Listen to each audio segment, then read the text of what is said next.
How much shock can you take?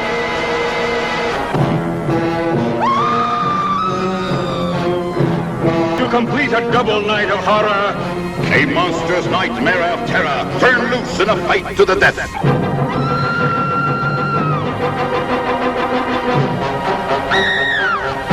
It could only be shown at midnight.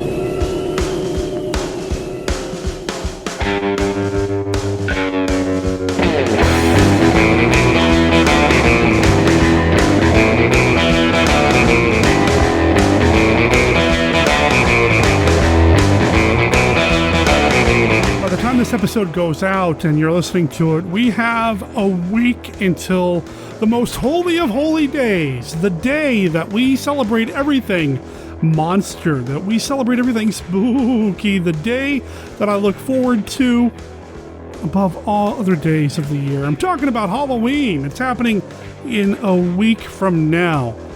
I'm looking forward to it so much, and not just because it's Halloween and it's the best day ever, but because after Halloween, then I sleep. Anyway, welcome to Monster Kid Radio. This is episode 442 of the podcast devoted to the classic and sometimes not so classic genre cinema of yesteryear. I'm your writer, host, producer, Derek M. Cook. I'd like to welcome you to the show. And this song that you're listening to right now, it is from the Gino Royd Experience. It is called Calling Dr. Gangrene, and we're playing it because Dr. Gangrene is coming back to Monster Kid Radio. We're going to talk about one of his favorite types of films when we talk about the Amicus film From Beyond the Grave. This one, man, it's a fun conversation. It's always great talking to Larry. I mean, Dr. Gangrene, one of my favorite horror hosts, one of the hardest working horror hosts out there, and to have him take some time with us here on MKR, I mean, that means a lot. It's pretty darn special. So thank you, Larry, for doing this. I think the guys and gals here in the Monster Kid Radio audience are going to dig the conversation. But that's not all we've got this time around. No. In the grand comic book tradition, Monster Kid Radio is doing a crossover. Yeah, we're crossing over with the Disney Indiana podcast this week. Last weekend, if you listened to Disney Indiana, you heard me join the show when Tracey and Scott Morris had me on to talk about a comic book, a graphic novel featuring Donald Duck and Frankenstein. Well, okay, actually, technically it was Franken Duck. We talked about this graphic novel, this Disney take on the classic Frankenstein story, and had so much fun that we continued the conversation by talking about Disney's take on Dracula, starring Mickey Mouse. We're going to talk about that in this episode of Monster Kid Radio as well. And of course, we've got all the regular segments. We've got Kenny's Look at Famous Monsters of Filmland. Professor Frenzy sent me an email earlier today saying, time for bed, because he sent me a new bedtime story. And of course, Dr. Tong's World of Monster Collectibles. And before we get into the rest of the show proper, I just want to say thank you to everybody who reached out to me regarding the whole cord cutting thing. I kind of vented a little bit in last week's episode about my frustrations with Comcast and how they just decided to arbitrarily add Turner Classic Movies to the sports and entertainment package, making it harder to watch my classic monster movies and sometimes not monster movies. And, you know, while I did deal with that, and I do now have access to Turner Classic Movies, and it's actually costing me less than it was before, I still may down the line end up cutting the cable. And so many of you had so many great suggestions about different services that you use. Rest assured that when it is time for Monster Kid Radio to finally cut the cord and tell Comcast it can go away, I'll be reaching out to you for your advice. I'm sure there's more I want to talk about here at the beginning of the show, but you're not here to just listen to me ramble. You're here for the conversations and the Monster Kid stuff that everybody else is bringing to the show. So why don't we go ahead and get to that right after this.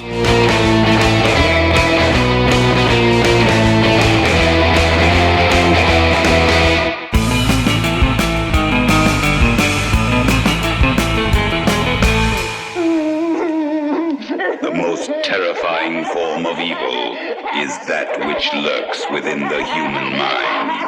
This is Asylum of the Incurably Insane. Asylum, the ultimate in horror. Asylum, the prison of madness, where few enter and none return. Asylum, filled with stark raving terror, from Robert Bloch author of Psycho. C. Asylum. You have nothing to lose but your mind. Asylum. From Cinerama Releasing. Rated PG. Parental guidance suggested. Vampires, werewolves, zombies. Yes, these things are real, but fortunately for those of us who can afford him, so is Mark Temple. And he's good. Real good. He's a former FBI agent turned freelancer with the knowledge and skills to eliminate your monster problems. And his rates are negotiable. Monster Hunter for Hire, the first volume of the Supernatural Solutions, the Mark Temple Case Files, is now available in both ebook and paperback. Go to tinyurl.com/monsterhuntertemple to buy your copy of Derek M. Cook's latest book. Read about Mark Temple, the experienced professional now available to rid you of your supernatural, ghoulish, and monstrous pests. That's tinyurl.com/monsterhuntertemple. And don't worry, Mark Temple is discreet.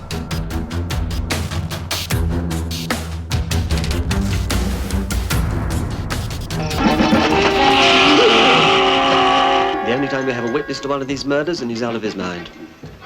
Didn't you get any sense out of him? No. He keeps raving about some sort of creature. Joe, can you tell me what happened? It was a horrible creature, sir. With huge eyes, sir. Oh, with the wings. The wings, sir.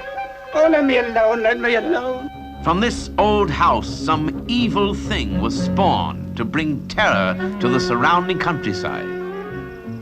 What was Professor Mallinger's gruesome secret?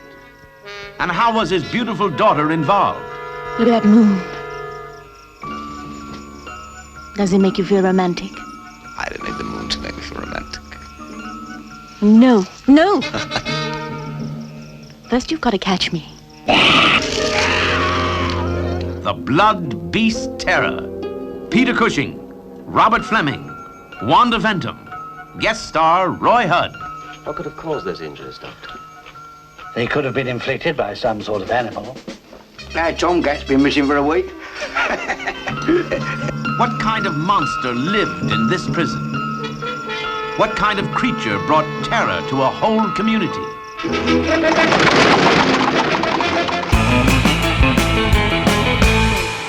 Professor Frenzy, it's a show. Professor Frenzy, show. Professor Frenzy, it's a show. Professor Frenzy, show. Welcome to Professor Frenzy's Bedtime Stories, created especially for Monster Kid Radio. My name is Jerry Green. In this segment, I'm going to tell you a story from EC Horror Comics. Today's story is Beneath the Streets. It is from The Haunt of Fear, number 17, the September-October issue from 1950. It was written by Bill Gaines and Al Feldstein, and the art was by Al Feldstein. So sit back and relax while I tell this completely historically accurate tale. In the wee hours of the night, Al Feldstein and Bill Gaines complete the latest issue of their romance comic book, Modern Love. They head out into the dark and empty streets together. The pair discuss starting a new line of horror comics. Who knows, would anyone even like them? Al realizes that someone is following them. They pick up their pace, but still the shadowy figure is in pursuit. They turn down a dead-end alley. What will they do? Luckily, there's an open manhole with a ladder leading down below the street. They scramble down the ladder and pull it down with them so they can't be followed. The figure laughs a wicked laugh and closes the manhole. They hear the figure's footsteps walking away and try to get up the manhole, but it is stuck shut. The two descend into the sewers, knee-high through the muck and goo. Suddenly, Al cries out, something creepy is under his foot. Bill lights a match, and they find a floating dead body. They race deeper into the underground tunnels, terrified.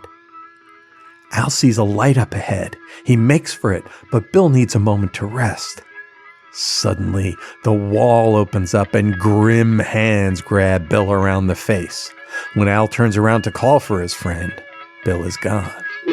As Al runs down the tunnel, he turns a corner and he comes face to face with a gruesome old man that calls himself the keeper of the vault of horror.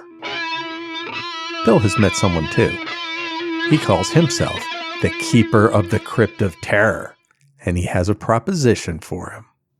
When the two men finally meet up, they realize they both have signed contracts to create horror comics that will be hosted by this gruesome twosome. As they try to leave the sewers, they run into the person that was following them up on the street. It is the old witch, and she only lets them out when they agree to give her a book too, The Haunt of Fear. They were so terrified, they stuck to their part of the bargain, and I'm glad they did. The end. I hope you enjoyed that meta thriller. I don't know how great a story this was. I was too distracted by my own laughter. Bill Gaines and Al Feldstein create an hysterical origin for their 3 horror magazines. But there are chills and thrills here and there. The menace of being followed on a lonely New York street is real, and gross underground sewers, dead bodies, and 3 ghosts of Christmas Nevermore. Sure, there was no gruesome ending or morality tale, just a good bit of fun. The backgrounds were fairly simple, lots of bricks both on the street and in the sewer. The real artistic focus is on the 2 comics execs. If you look at the art here and view old photos of the real Bill and Al, you can see a wonderful resemblance. It looks like Feldstein enjoyed this particular assignment very much. I did too. If you're interested in a copy of The Haunt of Fear Volume 1, the book can be purchased on Amazon, and you can find a link to buy it on the MKR website. I hope you enjoyed the story. My name is Jerry Green, and you can find me on my podcast, The Professor Frenzy Show, where we talk about new indie comics, and Bat Books for Beginners, where we talk about historical Batman and Bat Family comics. You can also catch me on Twitter at Professor Frenzy, and search for Professor Frenzy on YouTube, where you can find The Professor Frenzy Show and some exciting projects we have coming up. Stay tuned, and thanks for listening. Professor Frenzy, it's a show. Professor Frenzy show. Professor Frenzy, it's a show. Professor Frenzy show. American International presents The Land That Time Forgot, an astounding motion picture based on the book by Edgar Rice Burroughs. Travel through an underwater passage and discover an awesome prehistoric world. Fight for your life against the terrifying creatures of a lost continent. It's action, danger, and adventure on an epic scale. The Land That Time Forgot. Rated PG. Parental guidance suggested. Screams of pure terror will be torn from your throat when you see the most fearsome females in horror history together on the same show in the double evil shock hits. Twins of Evil and Hands of the Ripper. Twins of evil they were, one who used her beauty for love and one who used her lure for blood. But which twin was the victim and which was the vampire? A whole town becomes the prey of the diabolical daughters of the devil in Twins of Evil. Hands of the Ripper reach out and gory terror stalks the streets. The hands of Jack the Ripper live again as his fiendish daughter kills again and again and again. Twins of Evil and Hands of the Ripper. Twice the spine-chilling, heart-stopping terror. From Universal, rated R, under 17, not admitted without parent. If you rebuild it, they will come. They burned it down. If you rebuild it, they will come. You didn't hear them? Beg your pardon? The voices? Heat? If you rebuild it, they will come. They blew it up. If you rebuild it, they will come. They demolished it. If you rebuild it, they will come. But horror has a permanent address. Welcome to my home. The House of Frankenstein lives. You see, we began a project a few years ago, but unfortunately it was interrupted, and we're most anxious to take it up again. In September and October, the Fire and Water Podcast Network presents a Supermates tradition, covering 4 classic horror films and 4 related comic book adventures. I must find more victims before my work is done. You need look no further, vampires. We'll take the Bat-Jet to the Hall of Justice and transform the other super friends. Featuring an all-star cast. James Spader. Are you crazy? Jack Nicholson. No, just marking my territory. Anthony Hopkins. She lives beyond the grace of God, a wanderer in the outer darkness. Lon Chaney Jr. One becomes accustomed to the darkness here. Michelle Pfeiffer. You're afraid that when it gets dark, you'll attack me. Vincent Price. Let's see what the rest of this mausoleum looks like. Gary Oldman. Enter freely of your own will and leave some of the happiness you bring. Winona Ryder. I almost feel pity for anything so hunted as this Count. Peter Cushing. I am a doctor of medicine, law, and physics. To the best of my knowledge, doctorates are not awarded for witchcraft. But if ever they are, no doubt I shall qualify for one. And Keanu Reeves. Doctor! This Halloween, visit our Field of Screams at the scenic House of Frankenstein, where terror is only a listen away.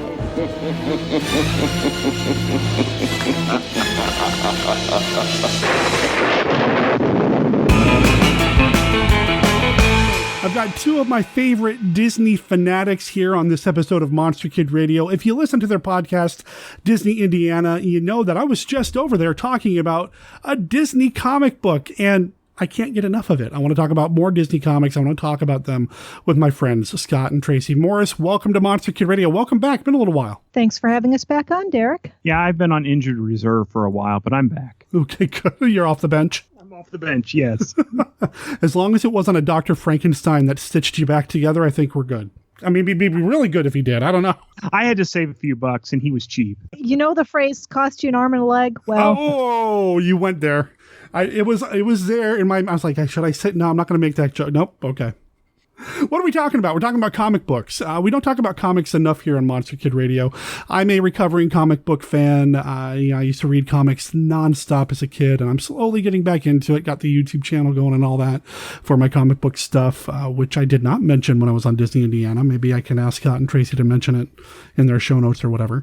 But I've got the Comicstalgia YouTube thing, and I have been really enjoying getting back into comics. And I stumbled across some Disney comics where they adapted classic literature. Please bear with us if we're kind of repeating some information you might have heard on the Disney Indiana side of this crossover.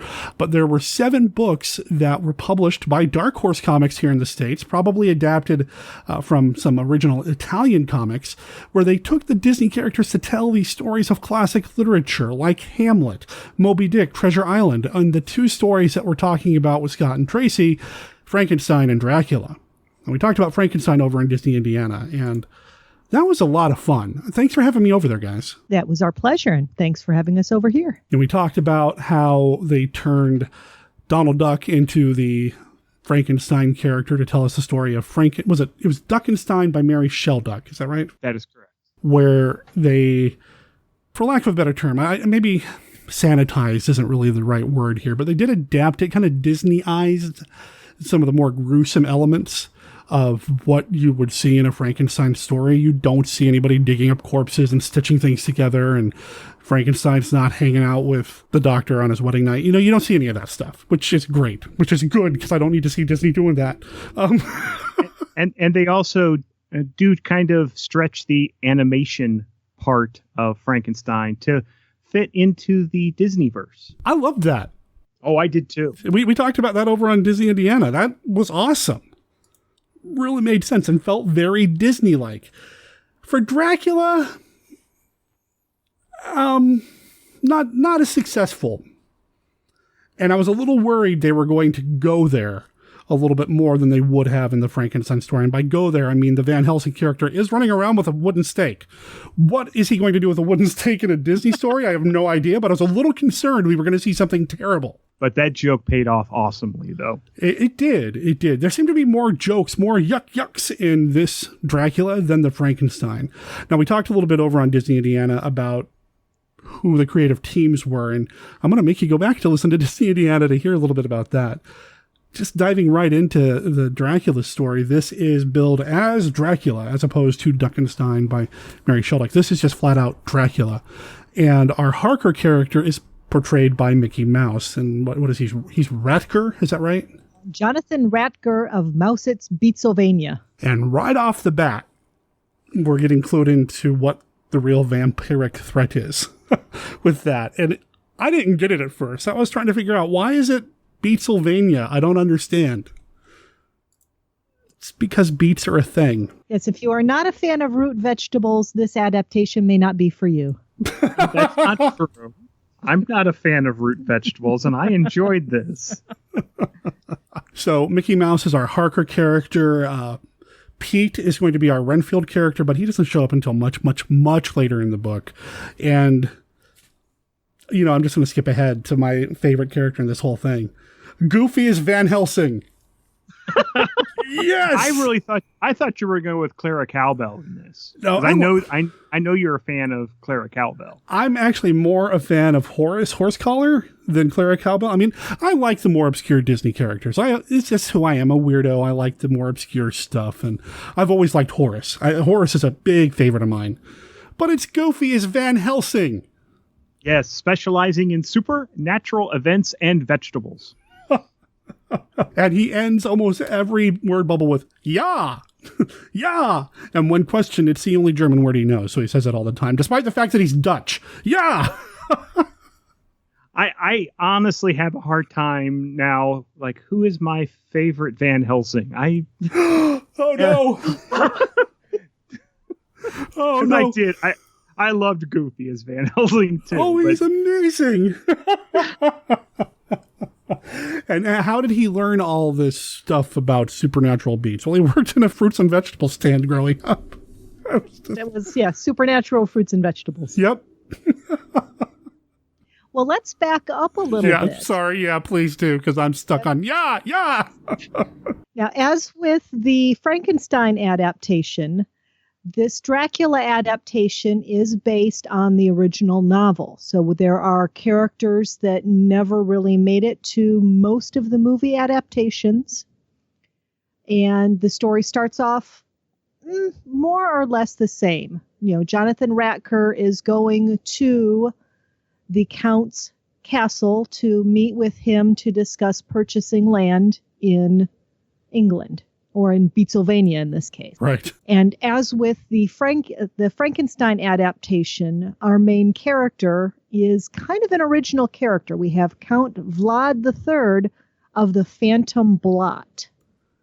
Now, there is a Disney reference in his name. There was a video game that came out a few years ago called Epic Mickey that actually paired Mickey and Oswald together, and you did battle against the Phantom Blot. So we're really thinking that this is a reference to the Epic Mickey video game. Interesting. And Oswald being Oswald the Lucky Rabbit, which was the first creation that really had real mainstream success with Walt Disney. He predates Mickey. Yes, he's the one that they lost to Universal. For a long time. Yeah. And they traded him back for was it an NBA star? Is that right? An NFL broadcaster. Oh, okay. Hey. Whatever works. Well, I didn't know that. I was going to ask if he had any Disney roots. Interesting. Okay. Get it? Disney roots? Huh? So we also meet some of our other characters fairly early on in the novel. We have Minina Murray, played, of course, by Minnie Mouse. Mm-hmm. And we already referenced Clara Cowbell, who is Clara Lucia Westerna of Ratby. They are really laying it on thick with the mouse naming conventions in this. You really lay it on thick. Yeah. Now, you mentioned we have Peg-Leg Pete appearing as the Renfield character, Pete Pegfield. But and this was one of the spots where Scott stopped and he's like, wait a minute, I don't recognize these characters. Where are they from? They're from the novel. So these were Clara's other suitors. Okay. And I was going to ask Scott about this because we brought it up when we were talking about Frankenstein. Scott, have you seen Francis Ford Coppola's Bram Stoker's Dracula? No, I have not. Okay. I'm familiar with the Universal and Hammer versions of Dracula. You do see these characters in the Bram Stoker's version. Mm-hmm. So you do see them there. In other versions, you might see, like, C-word might be referenced in a couple here or there. Maybe that character gets transposed with another character, but yeah, for the most part, you don't normally see all the suitors in a Dracula film. So to see them here was kind of nice. And in the novel, one of them is a rootin' tootin' shootin' Texan type. Yeah, that was the big one that threw me off, was the Texan. I don't remember who plays him in Bram Stoker's Dracula, but they even have like an American style guy playing him, whereas like Cary Elwes is another one of the suitors, and yeah. Anyway, yeah, I liked that. I liked that they actually referenced that too. It was nice. So the story follows the novel fairly closely. We have the suitors, we have Minnie and Clara interacting, and then there's the Dracula traveling across the sea. The ship, which I thought was interesting. I don't know if you noticed the ship was named the Dementor instead of the Demeter from the original novel. I was going to bring that up. Yeah, I thought that was interesting to see that the Demeter being the ship in the novel, and in some versions of the film being the ship that brings Dracula from where he's at to England or wherever he's got to go with coffins full of coffin dirt. They did keep that element. And I like that they tied that into the beets thing. That, yes. Native soil, to plant the beets in. I like that. Well, I'm sure there are several people out there wanting to know what beets have to do with this story. We've mentioned beets several times. And one of the things that the story does, instead of a person turning into a bloodsucker, they basically start to turn into someone who craves all sorts of beets. And it starts with Clara, of course. So she starts craving beets. She's craving beets and is in this weird kind of comatose / hypnotically induced state where she's just laying in bed repeating different dishes with beets in them. Just over and over and over again. And to go back to something I just said a second ago, and I only bring this up because I know Scott will appreciate this, Billy Campbell plays the Texan in Bram Stoker's Dracula. So it's the Rocketeer. Yeah. Yes. Yeah. The funny thing is, when I was reading this for the first time and they start talking about all the beets and everything, I had a flashback to when I was growing up, when I was probably 2, 3, 4 years old. And this was a family story that my mom loved to tell about me. We would go out to dinner, and my mom loved beets.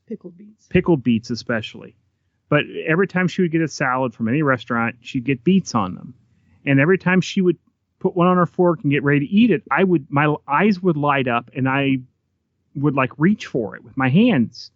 And so they thought that I wanted them. So she would put one on my tongue, and as soon as it hit my tongue, I'd spit it back out and go, bleh. So I started reading through this. And I'm like, I wonder if I was turning into a beet vampire at one point. Beets, blah, blah, blah. But I do like that this Disney adaptation of Dracula. I mean, bloodsuckers do get mentioned because they do reference tax collectors at one point. I thought that was cool too. Yeah. But instead of bloodsuckers, these people turn into people that really crave beets. And I also half wondered if that was instead of bats, they were beets. I was making that reference in my mind too. Okay. Interesting. Well, but we do see the Dracula character turning into a bat and a wolf and an ostrich. Okay. It's been a while since I've read the novel. He doesn't do that in the novel, right? The ostrich, I don't remember either. I don't remember that at all. Now, we do have the Brides of Dracula characters represented from the novel. We find out Menina goes to Jonathan, who has been left over in Dracula's home castle.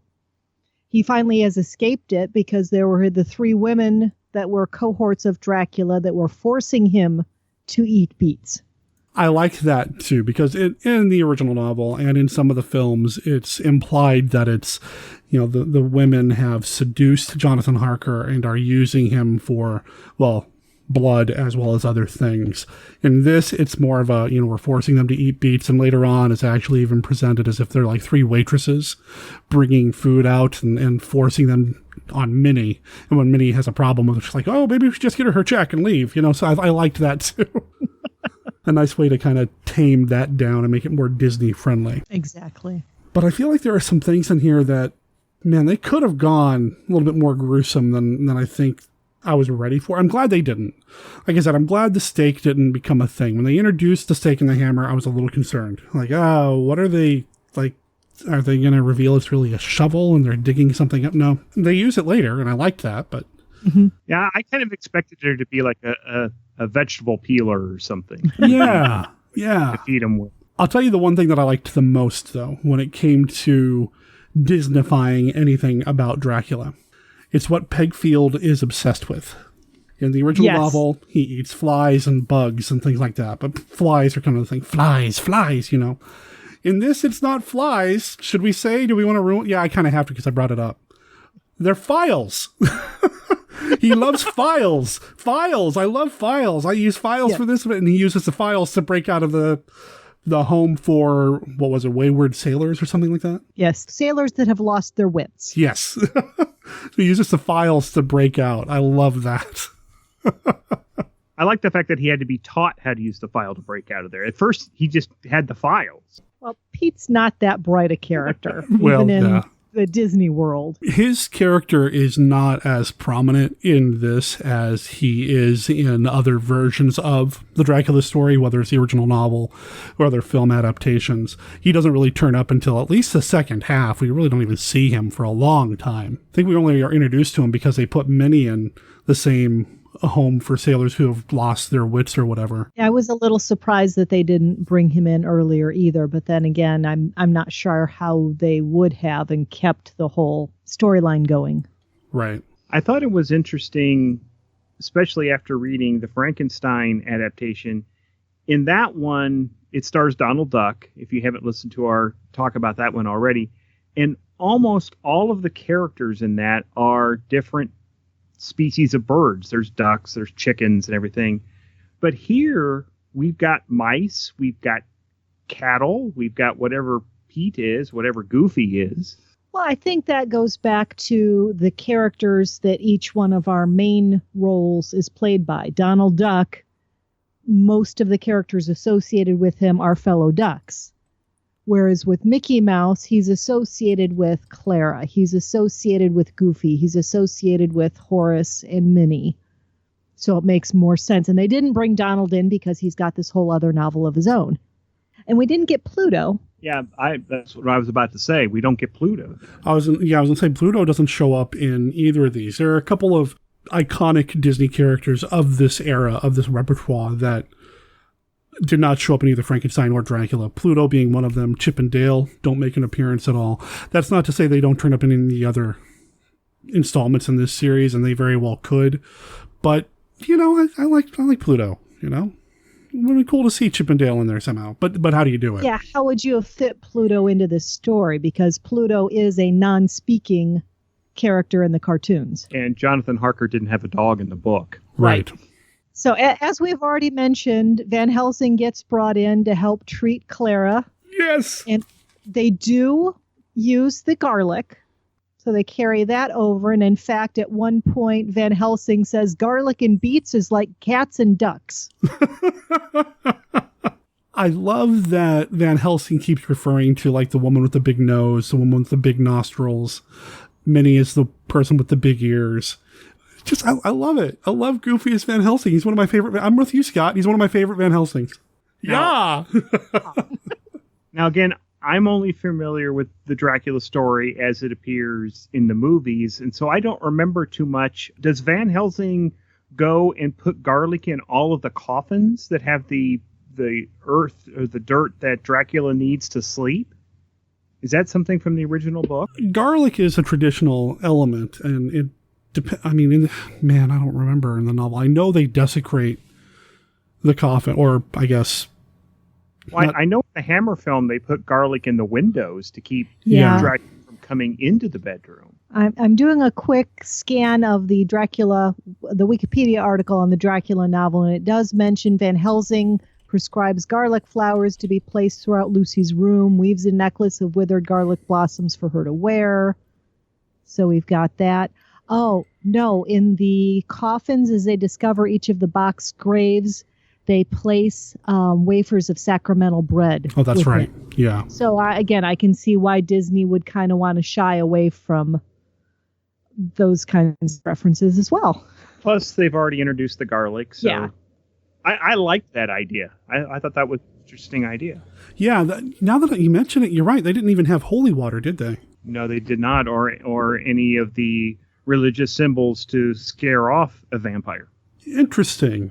Especially for a comic that was probably originally published in Italy. Very strong Roman Catholic population there. Interesting. Mm-hmm. But that might have been a Disney thing, a decision to stick with garlic and a wooden stake, maybe. Well, remember, these aren't vampire bats. These are vampire beets, and maybe those things don't work on them. So you're saying beets are atheists? Yes, beets are atheists. Oh, boy. So as you've probably gotten the gist, this adaptation is a little, for lack of a better term, sillier. Or perhaps goofier. Goofier, yes, than the Frankenstein adaptation. I jotted down a couple of my favorite little comedic moments or just kind of clever moments. I think it was Mickey says, "Did someone just shout no in the distance?" That happens a lot around here. Yeah. So there's a little more fourth wall breaking. Another one, this was Van Helsing saying, "I love epistolary novels, yeah? They allow many explanations and skipping of time." That is my favorite part of this entire reading experience. We talked a little bit about this over on your guys' podcast about how Frankenstein seemed to be a little bit more straightforward, whereas Dracula does bounce around a lot because of the different narrators and different points of view. I love that Van Helsing is here to give words to the thoughts we're having about how this story is being presented. I love that. It's clever and funny. Yes. He definitely broke the fourth wall a few times while reading through this, and I liked that. There was several times it felt like he was talking directly to me and not to one of the other characters in the story. Do you often feel like Goofy's talking directly to you, Scott? Pretty much, he is my spirit animal. Oh, wow. If you don't have a Goofy as my spirit animal t-shirt yet, Scott. I want one now. Yeah. So we've mentioned that the characters who are affected by Dracula start to crave beets. But poor Clara actually gets turned completely into a beet. Admittedly, because she's so sweet, she's a sugar beet. Uh-huh. And that's what led me to the thought of the bats and beets. Because she actually got turned into a beet instead of being turned into a bat. There you go. I suppose it's better than being turned into an ostrich or a tax collector. So, yeah. But then we get back to, remember, these were probably originally written in Italian. Would there be that same beets and bats?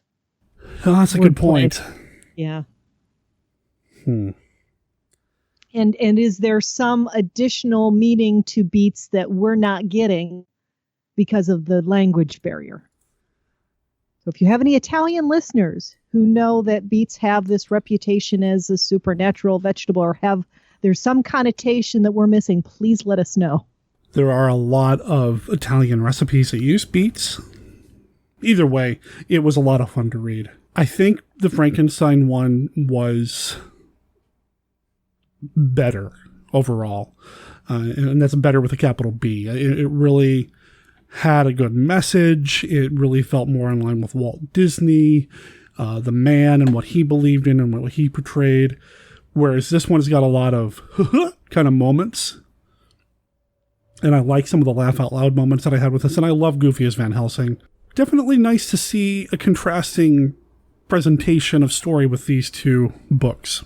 Does that make sense?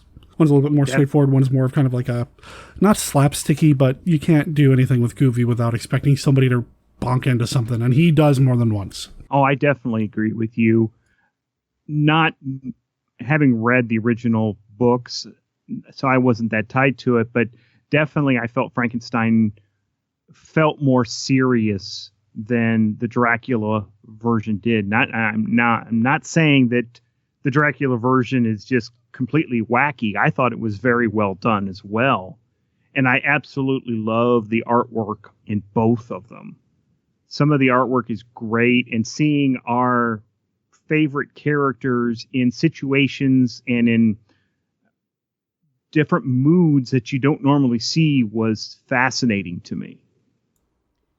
Yeah, as we commented in our coverage on the Disney Indiana podcast, the cartoon style or the art style of these graphic novels, it's not typical Disney cartoon. Has much more of a gothic feel. I think, Derek, you said it kind of reminds you more of Hammer, or maybe that was Scott. But yeah, I get us confused too. It's okay. Yeah, but there's definitely more of a more mature feeling than you would probably expect from a Disney comic book or a Disney graphic novel. So I liked that. That brings me to a question that I wanted to ask Derek. Tracy and I were coming from a Disney background and big Disney fandom. What would you say to someone who is a Monster Kid fan? Would they enjoy these graphic novels? I would think so. They have enough charm that harkens back to the golden age of Disney with Mickey Mouse and Donald Duck and Goofy. I feel like when you think about Disney these days, you think about Pixar, you think about the more recent stuff, you might think about the princesses. But really, all of that was built on the mouse. All of that was built on Donald Duck and these short subjects. And I feel like these adaptations both have that charm that you can find in these short subjects. So if you grew up watching these things, when I was growing up, we had the Disney Channel, and every afternoon my brother had the Donald Duck Presents show on Disney Channel, which was just a whole bunch of little short cartoons. I dated a girl who loved Donald Duck and got me loving Goofy. So, I love these characters from when I was growing up. And that charm is present in these stories that treat the source material with respect. It's not lampooning it or spoofing it. It's just the Disney take on Dracula and Frankenstein. I think I said this on your show, that it's similar to when the Muppets do A Christmas Carol or Treasure Island. It's the Disney characters playing the roles of the characters in Dracula or Frankenstein. I think that's a good point. They're having fun with the characters, but you're right. It's not in a way where they're parodying or lampooning the original source material.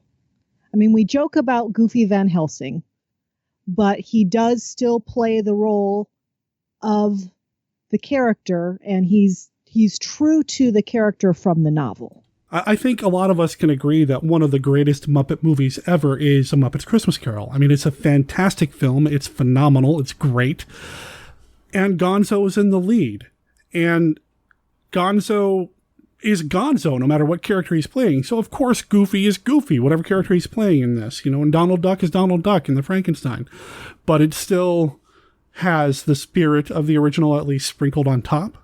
And I love that. So, yeah, I'd recommend them. In fact, if I was doing a traditional holiday gift guide this year on Monster Kid Radio, I'd include these. Oh, very cool. I highly recommend both of them, too.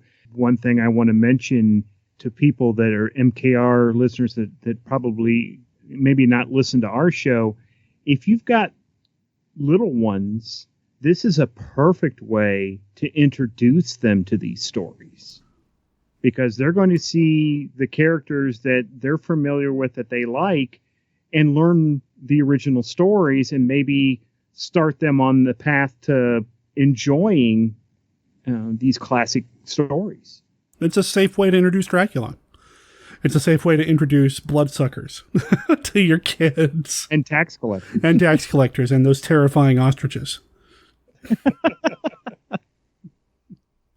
So, yeah, personally, I would highly recommend both of these to parents especially, but also if you're a fan of these stories, they're worth checking out. Probably not going to read them this month because I tend to keep most of my media that I consume in October to nothing but the spooky stuff. But I wouldn't mind going back and reading some of the other adaptations that they did. I'm real curious about Goofy in Don Quixote. Real curious about that. And I'm curious as to Donald Duck and Hamlet. That one's really got my curiosity up. So we'll see. I'm really curious as to how they'll do the last Polyoric scene. Well, thank you, both of you, for Christmas ideas. So you're saying we maybe shouldn't be buying copies of these for ourselves prior to the holiday season?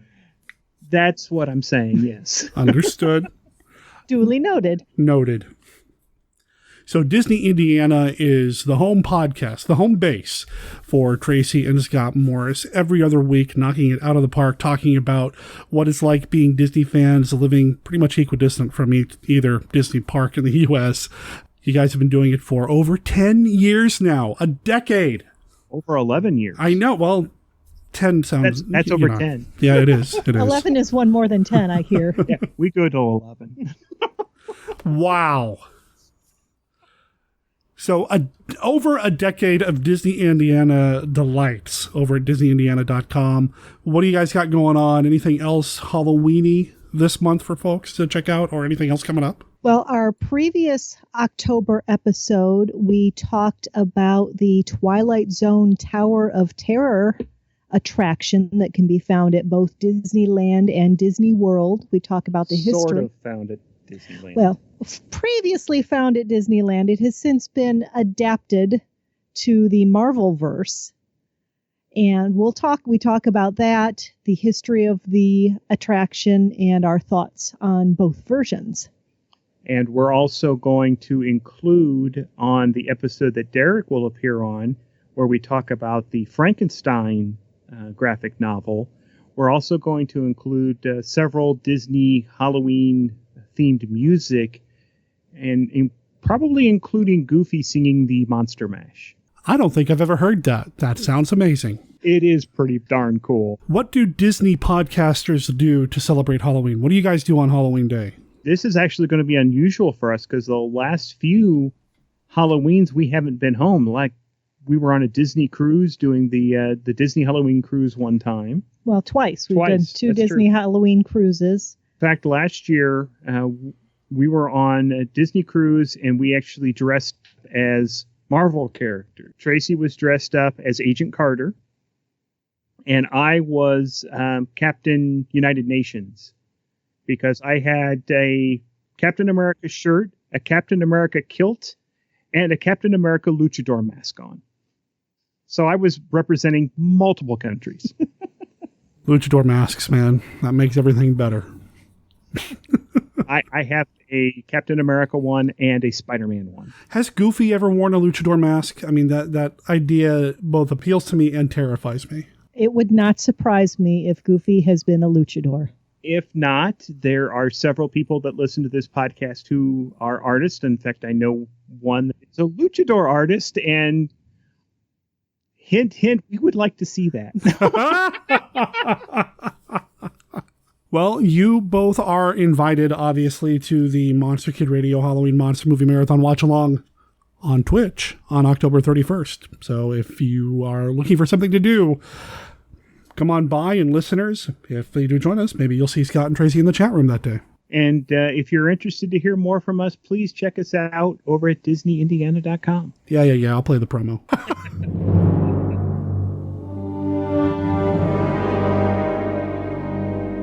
C-3PO, Loki, Mace Windu, Dr. Bruce Banner, Captain Rex, Venom, Princess Leia, Jean Grey, Darth Maul, Nick Fury, Grand Moff Tarkin, Captain America, Lando Calrissian, Cyclops. What do all these characters have in common? Well, two of them were played by Samuel L. Jackson. A couple of them were played by Hammer Films veterans Peter Cushing and Christopher Lee. Come on, guys. You know this. Well, of course we do, Jessica. Just like Mickey Mouse and Captain Jack Sparrow, they're all now Disney characters. Hello, I'm Tracey of the Disney Indiana podcast, and my co-host Scott and I enjoy talking about all aspects of the House of Mouse, and that includes their newest properties, Marvel and LucasArts. We also talk about Disney resorts, the cruise line, theme parks, and whatever else Mickey has to offer.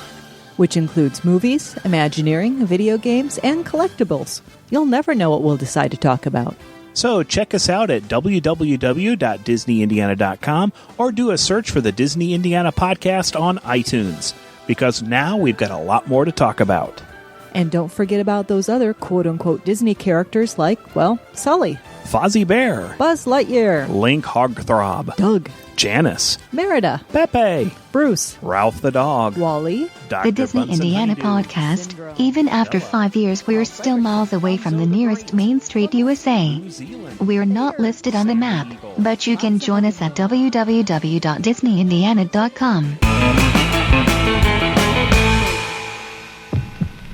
Enter death's waiting room, if you dare.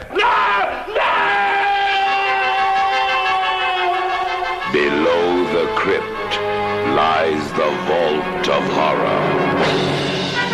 A treasure chest of the macabre, filled with madness, voodoo, vampires, torture, and terror.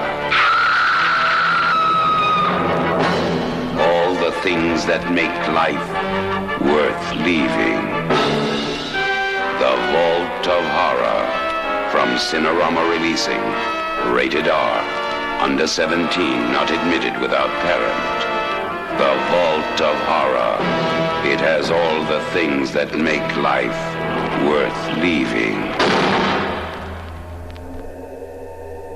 The Flashbulb Podcast. 3 to 10 minutes of fiction brought to you thrice weekly. From cosmic horrors to fisticuffs, fast cars, and smart mouths, we've got a chill for every spine.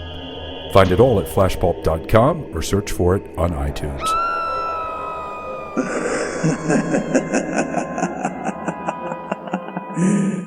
Have you heard? Black Clock Audio Tales is a daily podcast that reads you a story, either a whole short story or a novel, a chapter or two at a time.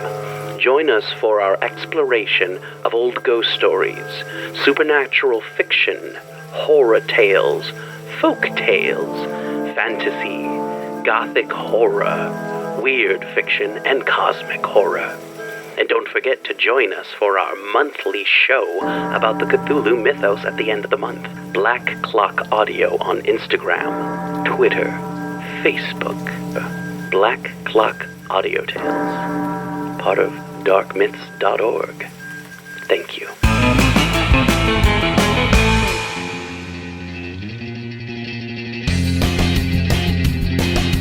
Hello there, Monster Kid Radio heads. This is Kenny with a look at famous monsters of Filmland. Today's movie was not featured in FM, but one of its stars was. Mad Doctor? Diabolical Scientist? No, he's St. Peter. The feature you demanded on Peter Cushing by Benjamin Verelman appeared in Famous Monsters 117 and continued in 118, a total of 16 pages and 25 photos. It is a straightforward look at the life and films of one of Monster Kid Radio's favorite actors. It begins with this introduction.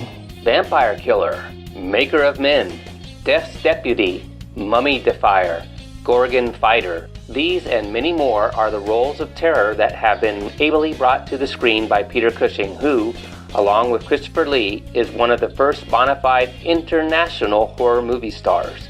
In the mid-50s, when Peter Cushing was 44, he had made 13 films, a few on the US side of the Atlantic, a few in England.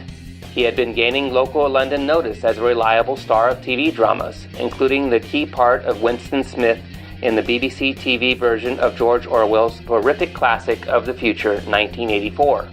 At this time, Hammer Films selected him to appear as Dr. Frankenstein in their new color version of Mary Shelley's durable masterpiece. And at 44, after 18 years in films, with The Curse of Frankenstein, Peter Cushing was finally a star. It goes on to describe his saintly kindness and then begins a look at his life from childhood. Did you know he was born May 26, 1913? He always wanted to be an actor. His grandfather, father, and uncle were actors, so it was a family tradition. He started to act in elementary school plays and also learned to paint. His first professional acting job at 21 was in a play called Cornelius by J.B. Priestley, who also wrote The Old Dark House. In 1939, he went to Hollywood to seek a career in films. His first film role was in a James Whale film, The Man in the Iron Mask. He was also in Laurel and Hardy's A Chump at Oxford, George Stevens' Vigil in the Night, and another James Whale film, They Dare Not Love. He returned to England in 1941 after being rejected for American military service in World War II. During the war, he performed in England's version of the USO and met his wife, Helen Beck. Illness caused the couple to return to London, where Peter made ends meet hand-painting scarves. Laurence Olivier gave Peter his first break in English cinema with a role in his Hamlet. He went on an acting tour with Olivier in Australia, but had to return to England because of illness. He began working in British television, racking up 50 appearances over the years. The biographical section ends with this sad note. Recently, Peter Cushing's dearly loved wife died. His love for her was widely known to horror film fans, and all felt a small share of his grief. He must miss her terribly and now has to learn to live a new life in which Helen Beck Cushing is but a beloved memory. The article continues with this look at what Peter Cushing was like. Peter has had an interest in art all his life. In 1958, an exhibition of his paintings was held in London. He is skilled with his hands, so graceful and strong on the screen, having modeled toy trains and airplanes, built model theaters with miniature actor dolls, and handmade furniture. He has also been an expert on tropical fish and birds. But all these hobbies are in the past now, for to Peter Cushing his work is his life, more than ever since Helen Cushing's death. In addition to his movie and television appearances, he has recorded for the blind and is active in the fight against muscular dystrophy. He is deeply religious, and his belief has sustained him in his sorrow over the loss of his wife. As mentioned earlier, Peter Cushing impresses everyone who meets him with his kindness, warmth, and thoughtfulness. In short, as Robert Quarry and Christopher Lee have characterized him, he is truly Saint Peter. Mr. Barrelman continues with a look at Cushing's acting style, noting how his look and demeanor led him to similar type roles for the most part. The writer comments, "It is no shame for an actor to be typecast. In fact, it generally means steady employment. Cushing's versatility is without question, so his playing similar parts is only proof of his reliability. These somewhat similar personalities which Peter Cushing so often embodies boil down to a scientist type, calculating, aristocratic, humorous, brisk, shrewd, driven, energetic, enthusiastic, and, above all, intelligent. This type can be a villain, as his Baron Frankenstein frequently is, or a hero, as his various Dr. Van Helsings always are." The article then lists the films that Peter and Christopher Lee appeared together. A look at critical responses to Cushing's role follows. The first part ends with a description of, at the time, one of Peter's lesser-seen films, The Skull. Part 2, in issue 118, looks at The Island of Terror, Corruption, Twins of Evil, Tales from the Crypt, The Gorgon, I, Monster, Madhouse, and The Blood Beast Terror. The author continues with a list of Peter's films that had not been widely released and were very hard to see, which included today's film, From Beyond the Grave. Next is a filmography which includes the titles, years, and Peter's roles in film and television. After the filmography, there is an excerpt from an interview with Peter Cushing by Gary Parfitt. In it is this amusing anecdote from Peter's first film role. "Really, it was an incredible stroke of luck, as I only went to America for the purpose of obtaining film work, which was my ambition.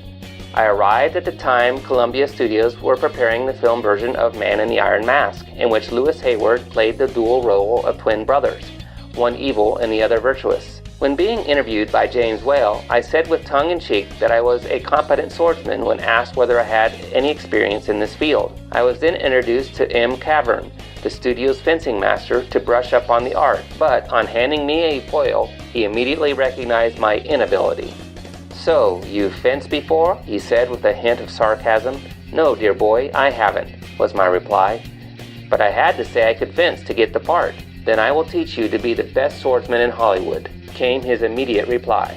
'If you had said yes, my heart would have been offended by the way you took the foil. I knew you had never seen one before, let alone used one.'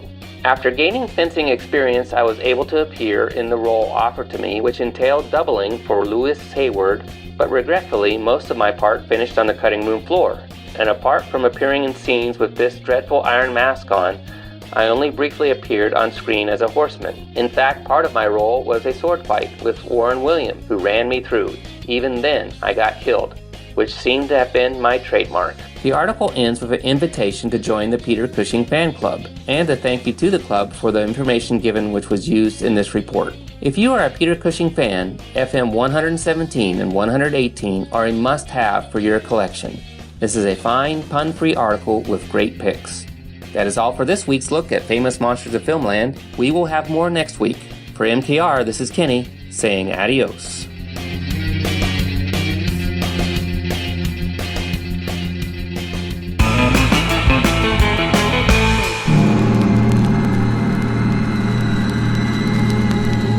Corruption is not a woman's picture. Will the next body turn up under a car seat? Corruption is not a woman's picture. Will the next body turn up in a valise? Corruption is not a woman's picture. Will the next body turn up in a deep freeze? Corruption is not a woman's picture. Therefore, no woman will be admitted alone to see this super shocker. Columbia Pictures presents Corruption. Corruption is not a woman's picture. Therefore, no woman will be admitted alone to see this super shocker. Corruption in color. Rated R. Restricted. Persons under 16 not admitted unless accompanied by parent or adult guardian. The author of Psycho is back with the most unusual horror shocker you will ever see. The house that dripped blood. Welcome to Hampstead Manor, one of the most beautifully mysterious estates in all of England. No one quite understands why it's been on the market for so long at such a low price, but there is a reason. And after you spend a night at Hampstead, you'll know why. The house that dripped blood. One by one, you will meet the previous owners. They're all still around, lurking, watching, waiting for you. The house that dripped blood. A murderously monstrous movie starring that terror team that will thrill and chill you to the very bone. Peter Cushing and Christopher Lee. The House That Dripped Blood. A special midnight encore from Filmways, rated PG.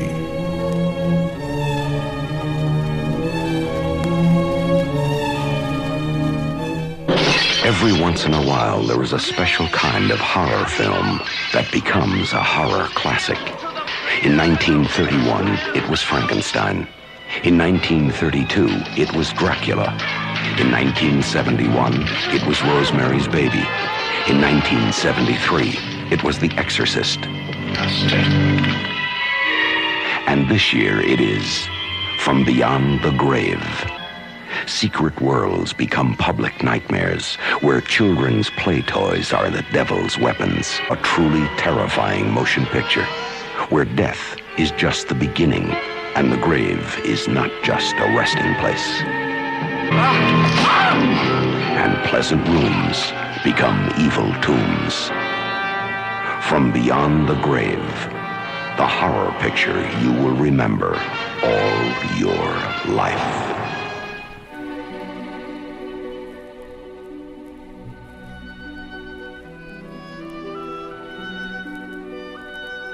This is Count Vlad, but you may recognize me by my more familiar name, Count Dracula, and I'm here to offer you a friendly warning.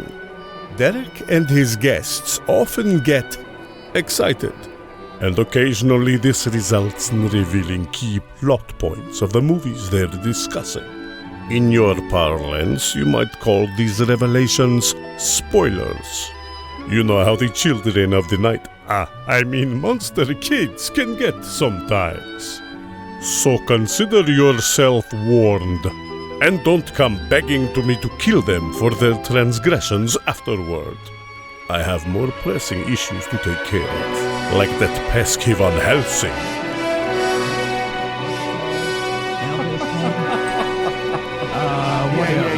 Yeah. What else? The cat one? The Uncanny. Yeah, which it's out on Blu-ray now, isn't it? It might be. I don't know. We talked about Dr. Terrors. Oh, that's right. We haven't talked about Torture Garden, House That Dripped Blood, Asylum, or Vault of Horror. I love that you can just rattle these off. And in case you didn't know, man, I'm actually recording right now, and I'm going to open the show with this. So, great. Yeah, listeners, I'm talking with Larry Underwood, Dr. Gangrene, the man who recently celebrated 20 years as a horror host and probably the biggest fan of portmanteau anthology horror films that I know. And we're just rattling off some titles here of some things that you and I are going to have to talk about, man. Yeah, man, I love these Amicus movies. They just hold a soft spot in my heart. It goes back to my love of EC Comics and Sure. These anthology films. So nobody did it better than these Amicus movies. I was just about to say that too, which is why we're probably friends. That nobody really kind of tapped into that formula, that format better before or since than these guys, and we were talking off mic. We've been chatting for like an hour now before I actually hit record, which is awesome. But we were chatting off mic about how these films, when they work, it's because they have that comeuppance. And Amicus was really good at that, making sure that those who do wrong are punished. And that's great. Right. That's that EC Comics formula. That's what makes these stories go, is that, you're bad people. They get that cosmic justice. That's that comeuppance. They reap what they sow, Yep. And all the good anthology films, Creepshow and Tales from the Crypt, all of them, that's exactly the formula. And this one that we're doing here, From Beyond the Grave, there's actually a story in here that had me questioning that. It's like, wait a minute, that's not, and we'll talk about that. We'll get to it. But there's a story in this collection that felt like maybe they were breaking form, but not quite. And they did it in a really good way. And we'll get to it. And we'll talk about it. This one was a lot of fun. I know this episode's been a long time coming because we've been talking a lot about doing it. And you're just a busy man, trying to get you on the show. You're just busy with, like I said, 20 years of horror hosting. You've got, I don't know when this episode's going to go out. It'll either be during or right after you wrapped up your big return to television in October. Right. How did that come about? As the 20th anniversary approached, I made mention of it online, or maybe Cameron did. I can't remember. Anyway, it was mentioned online, and our program director, Mike Hook at the station, chimed in and said, well, we really need to do something for this. And so we got to talking a little bit, and he's like, yeah, man, let's put the show back on. Let's put it on in October. There's 4 weeks in October this year, so we did 4 episodes.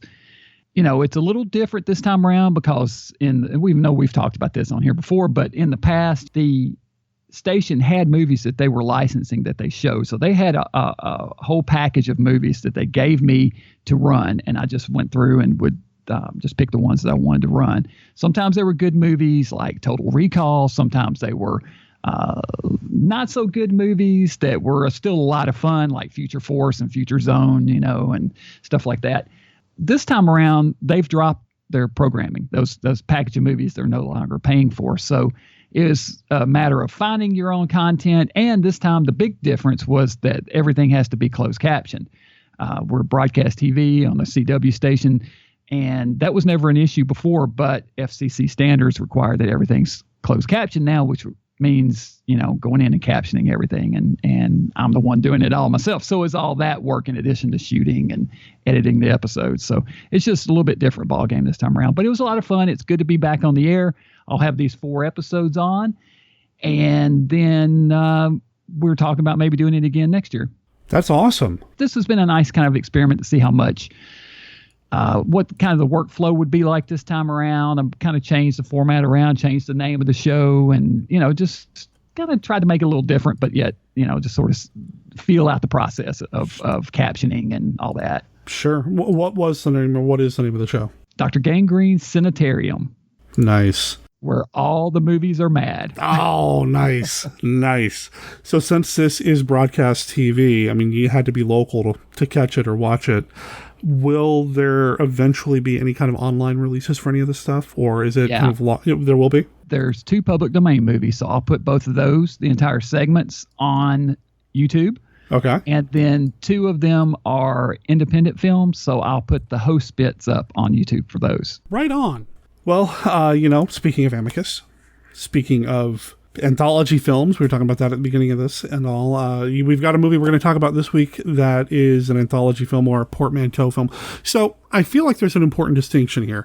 An anthology film is just stories kind of strung together. There's really no host or wraparound bit or anything like that, whereas a portmanteau actually has that wraparound, like an intro, maybe even some pieces that piece everything together, that sort of thing. And that's, when we say portmanteau, that's what I'm referring to. Dr. Terror's House of Horrors with Peter Cushing reading the fortune of the 4 doomed souls on the train with him. Or in this film, Peter Cushing again, being the owner of a really cool little thrift shop. What is the name of the shop? Temptations Limited. Which is awesome. I would love to go to a store called Temptations Limited if Peter Cushing's putting around in the back. Oh, absolutely. I wouldn't do anything wrong in that store because I know what happens. And I love Peter so much. Yes, he's great in this. He really is. When it comes to these portmanteau films, the wraparound stories, to me, are what make the movie great. You take a good anthology film and what makes it, brings it up to the great level is indeed the wraparound. And that's what so many of the modern anthologies just are missing. They don't take the time to add a wraparound feature. They just shove all the stories together, or there's one maybe they just doesn't really work, I mean, it's like a kind of a half-hearted attempt at wraparounds because it's just not important to the filmmakers like it should be, like it is in these. And that's what makes these so good. And Peter Cushing is fantastic in this role. Oh, yeah.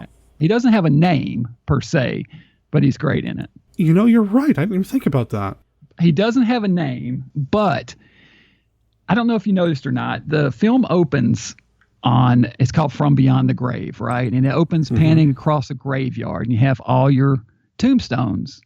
Then the first thing it does is it pans to a sign from a church, and it pauses for a second. Did you pay attention to that? I have a feeling there was something there I probably missed. So I watched it a couple times and rewound and just kept looking at that sign. I thought that was an odd transition because it went from the graveyard to the sign and it paused there for a minute. And then it moves from that into the alley. It's a really nice transition. It's done really well because it goes from that sign to that sign being on the wall of the alley. And it's a nice transition to get you into the urban setting from the graveyard. Sure. On that sign, it shows the hours that church services are held. But it says services, All Hallows. All Hallows is like the name of the church. All Hallows services by Reverend B. Goodenough. And then down below it says Requiem by appointment in the chapel. Apply to the verger, Mr. R. Butcher.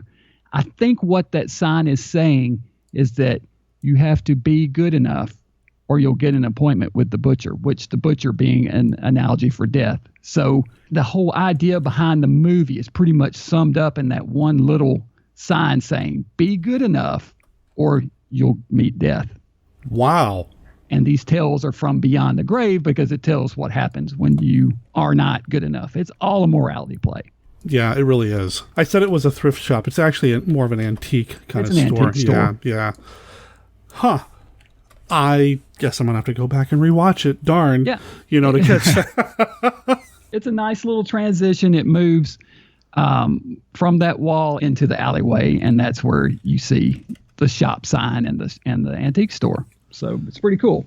It really, yeah. I keep thinking every once in a while I want to do a series of like business cards or stationery for these businesses that we see in some of these movies, like, Conliff Antiques from The Wolfman, that sort of thing. I'd love to have like a business card or some stationery from Temptations Limited. It would just be kind of fun, It would be, yeah. So I learned a little bit about the way this whole movie came about today. Okay. So I've got this DVD. I think we mentioned it earlier. Amicus House of Horrors. I don't know if anybody out there has this.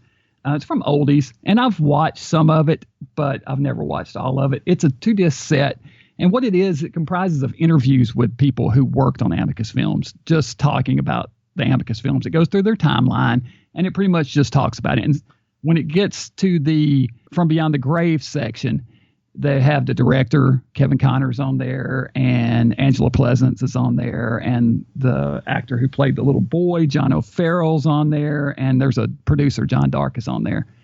And each of them is telling sort of behind-the-scenes stories, what they remember shooting and the making of kind of thing. It's pretty interesting. But the way this whole film came to be was that the director, Kevin Connor, he at that time was a editor and had edited movies, but he was really thinking he wanted to get more into the producing side of things. He wanted to do something different. So he reached out to R. Chetwynd Hayes, the writer, who also wrote the stories for the Monster Club. Yeah.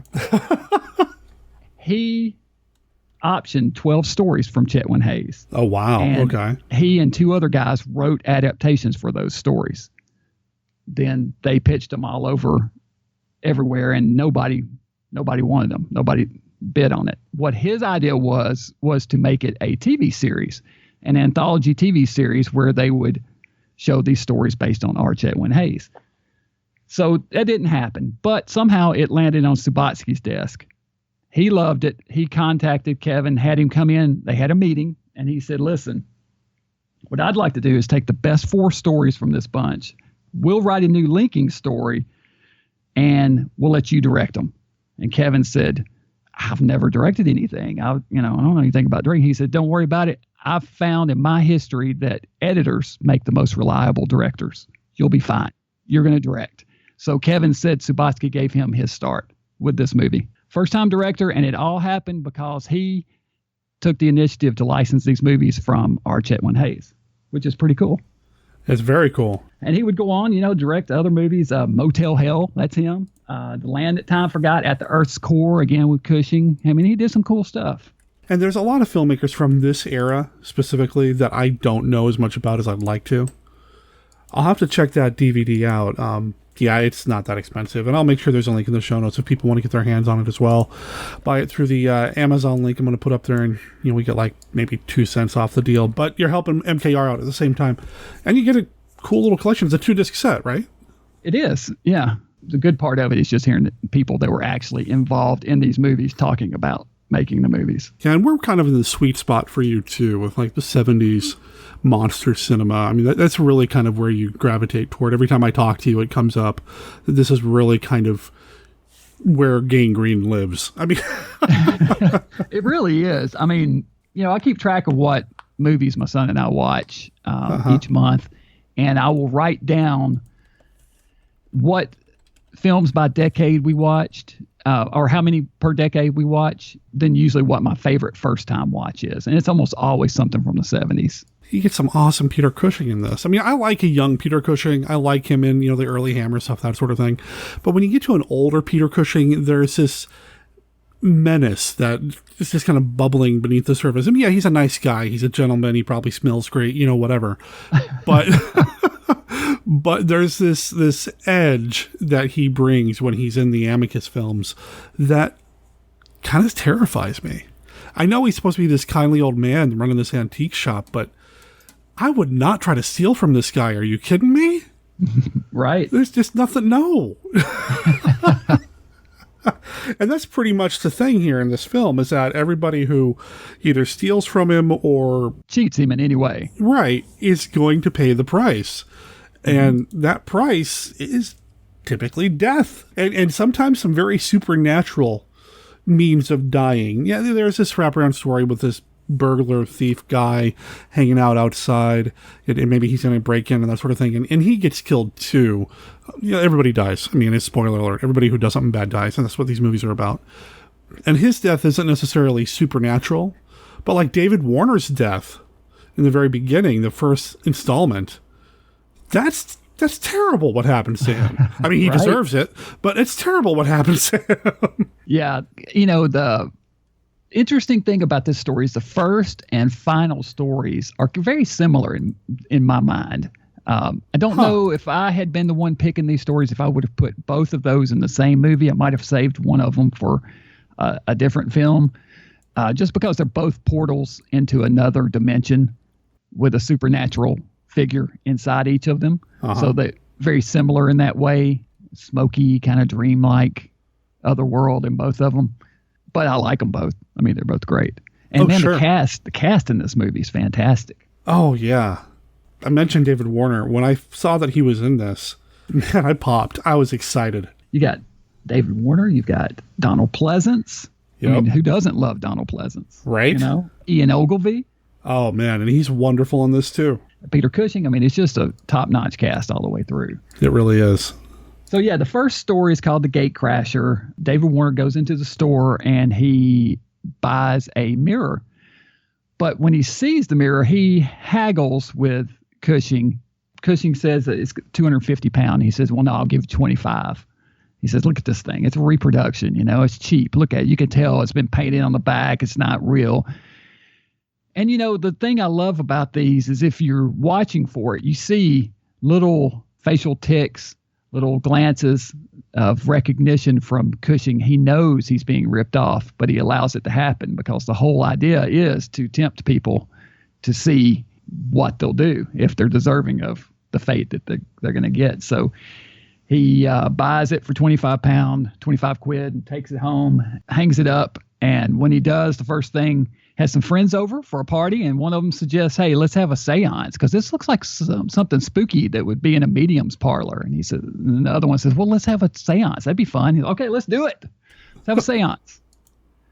Of course, in the 70s, seances and stuff like that were kind of the rage, I guess. You know, I think there was a movement of that back then, don't you think? You know, it really was the 70s, and that's one of the things that I'm rediscovering that I love about some of the 70s horror movies that I've been watching lately, because I've been watching a lot more of them lately.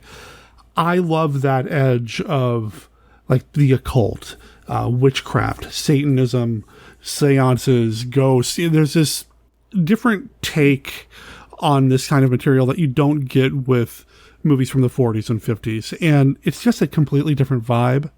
And right, I love it. I love it. Satanic Rites of Dracula. Oh yeah, I mean, even when they try to work it in, yeah.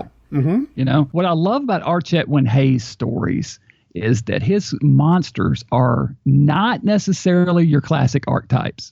They're their own things. You not really. I mean, think about Monster Club. You got Shadmox and Humes and Hume-Goos and all these different monsters that none of them exist in literature that he created his own. And that's the same with this. I mean, you could maybe he's not really a vampire. He's some kind of creature that feeds on the energy he feeds on life sustenance.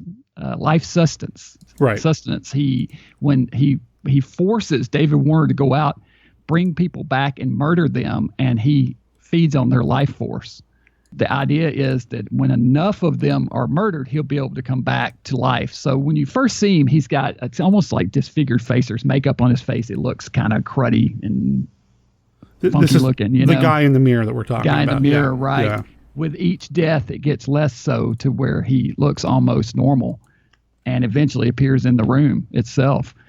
And we're gonna spoil these, right? There's spoiler. Yeah. I've already played the bumper about spoilers. Listeners, you guys know how it works by now. Dracula's already warned you guys that we get a little excited. Right? Yep. Derek and his guests get a little excited. That's right. Who did that, by the way? You know, it's a voice actor that I found on Fiverr of all places. Oh yeah. Yeah. Nice. Okay. Yeah. So I mean, it was Dracula. It was Dracula. I don't know. You know, it was Dracula. Yeah, it was Dracula. Yeah. Dracula's son, actually. Yeah. Well, you know. Oh, Dracula's busy. But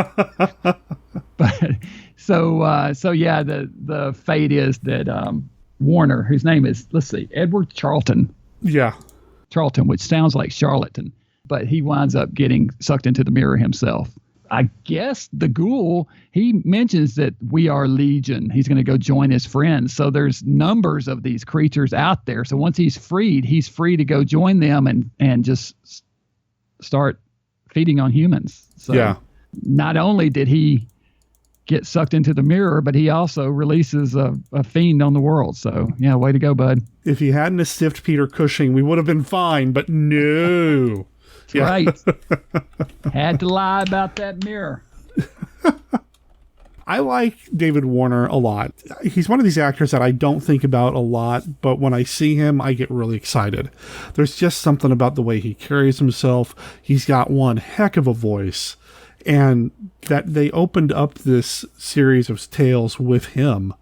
I'd go to his party. I'd do a seance with him.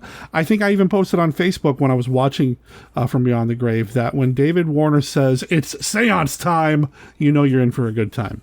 You know? It's a party. That's right. That's right. So, that's good stuff. So, yeah, that's the first story. And then the second story, you know, it may be my favorite of the bunch, the Donald Pleasance story. Yeah. You know, it's because it's so different. I mean, it's just so odd. It does, in a way, remind me of one of the stories from The House That Dripped Blood, in a way. just because there's a child in that one who's getting in the Christopher Lee segment with her little girl who gets revenge on her dad. And then the same thing in Creepshow. It made me think in Creepshow with the kid, you know. Wasn't there something in The Uncanny as well? I'm starting to feel like there was something in there too with the little girl and the cat. Yeah. But yeah, in this one, it's an actor named Ian Bannon who comes in. His name is Christopher Lowe, which is a great name. Again, yeah. Lowe, Mr. Lowe. He is in a loveless marriage with Diana Dors. They have a son. And I love the family dynamic between the three of them because Diana's always giving him just a hard time. Just, you know, you don't make any money and you're, you know, just wearing him out. And he just wants respect from his wife and gets none and gets furious about it. And the kid just laughs the whole time. He just sits and laughs at both of them. Right. He meets this beggar on the street. It's our man. It's our man, Donald Pleasance. And he's selling laces, matches, laces, matches. He's making his living selling shoelaces and matches. Now, I'm not sure how much of a living you can make selling shoelaces and matches, but I guess they were big at the time. He really wants to impress this guy because this guy's the first person who's really shown him any kind of respect, which he doesn't get at home at all from his wife. Again, she just completely treats him like garbage. So he goes into the antique shop and he sees a medal, it's like a Medal of Honor kind of thing. Right, a Medal of Honor, a war medal. And he wants to buy it. The Distinguished Service Order. That's it. Distinguished Service Medal. And he asks Cushing to buy it, and he says, well, I can't unless you have your papers to prove that you really got one of these. I don't doubt that you did, but you have to show me the papers before I can sell it to you. And he doesn't. He says, well, I'll come back. And, of course, I'll have to get him to come back. Of course, he doesn't have them. No, he's just trying to...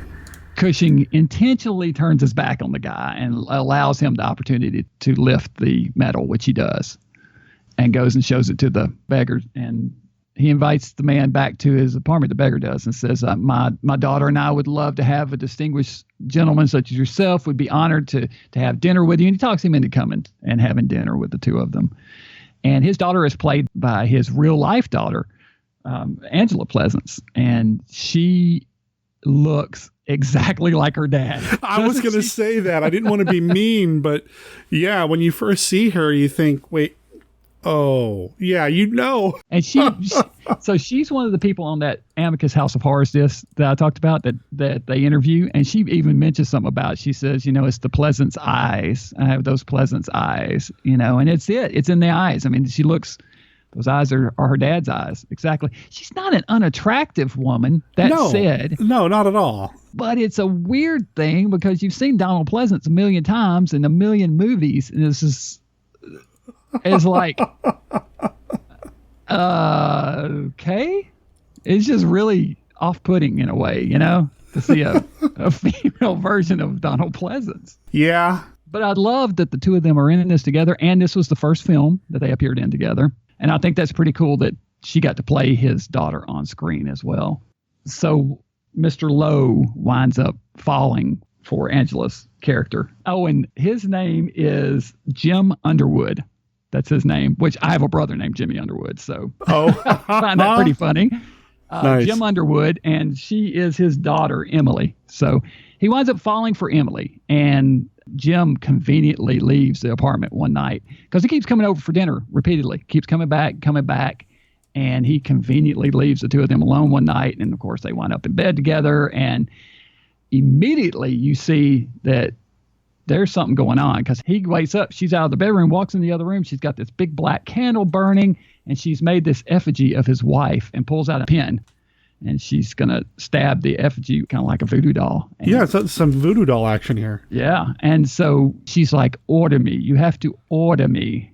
So she's not going to do it herself. She's going to make him tell her to do it. So again, it's his action. He's got to make the choice. Yep. And he does. He pretty much says, if that makes you happy, do it. You know, he pretty much says, do it. And she does. And his wife is killed. It's very cool. It really is. The way they do it, when she stabs the doll, it bleeds. And that's just creepy, man. Yeah. Yeah. He's like, you can't expect me to believe something that really happened. She goes, go home and see. So he does. And his wife is dead. The son is there kind of cowering in the corner.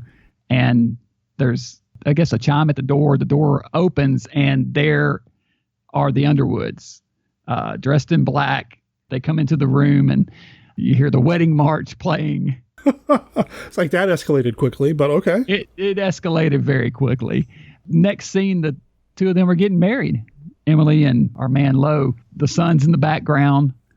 And this is a really cool little segment, again, that reminded me of Creepshow a lot because, in Creepshow, the little boy buys the voodoo doll from the comic book and kills his dad, right? Yeah. It's Tom Atkins is at the beginning and is really super mean to him. It's the same thing in The House That Dripped Blood. The little girl makes the voodoo doll and kills Christopher Lee with it. In this, they go to cut the wedding cake. And she says, "You want me to cut the cake?" And he says, "Yes." And she looks at her dad, "You want me to cut it?" He says, "Yes." And so she does, but she cuts the top of the groom's head. And we see on Mr. Lowe, his head starts bleeding. It's really kind of cool. Yeah, the way they do the imagery there. It's kind of a neat little story. It's a cool little tale. I do like it a lot, but I also feel like this one is probably the one that's the least similar to the rest of them in that, like, David Warner, his fate is his because of what he did at the antique store. What happens to some of the other characters happens to them because of what they did to Peter Cushing. This one, yeah, the guy did do something at the antique shop he shouldn't have done, but I felt like there were two different motivations behind what was happening to this guy. And maybe that's just because that's the story that they picked to try to make work into this thing. And it's not enough to say, hey, I didn't like it because of this. I mean, it's still very enjoyable. It's actually one of my favorite stories in this whole thing, too. I guess he actually wronged Cushing's character more than the others, though, because he actually stole, and the others just sort of... That's true. ...cheated, but he actually lifted something, so... That's true. There is that. I mean, either way, I mean, it's still a great story. It's a great little story, and I love the imagery of, like, the voodoo dolls and the cake topper actually bleeding as well. Those are some great images. So that actor that played the kid talks about it on that disc. He said that was actually kind of shocking to him, that he didn't realize that it was going to be actually blood on the actor's head. And he's like, that kind of was a little disturbing to me as a kid watching this all take place in front of me. It's kind of cool. He talks about some different things, like the fact that Diana Dors her leg was in a plaster cast. She had some kind of accident, so they had to keep it off screen all the time. She was hobbling around with this big plaster cast on her leg, and just some behind the scenes stuff like that. That's kind of fun. Okay. Again, Angela Pleasant, it's great seeing her in this. She's done a handful of things. One role that I was looking at IMDb and I went, oh yeah, that is her. She was the ghost of Christmas Past in the George C. Scott Christmas Story. And then once I read that, I was like, oh, yeah, of course she was. Oh, okay. I've watched that 100 times probably, and... Huh. Yeah. So kind of cool. She's not into horror movies at all, and she said she's never seen it. Really? Yeah. and there's some interviews with Cushing on that disc, and he talks about how he's not into horror movies at all either, that, it's not his thing. He doesn't watch them. He makes them because that's what people want to see him in, and he wants to please people. Yeah. But he doesn't watch them himself. So kind of interesting. Huh. So then we move along to the third story. Now, starting with the second story, weaving in and out is the burglar that you talked about. This guy's casing the joint, and he starts to go into the shop, and someone comes walking up, and he kind of walks away each time, and then it follows the other character into the shop. So that is sort of another layer going on. So the criminal is sort of hiding in the alley and casing the antique shop, planning on going in and robbing the place. But the third one's called The Elemental.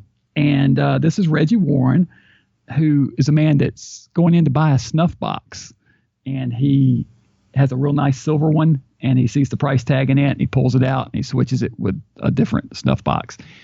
Cushing comes over, gets the box from him, looks in it, and you just see that little instant of recognition. He realizes, he knows the guy switched it, but he allows it to happen and rings it up anyway.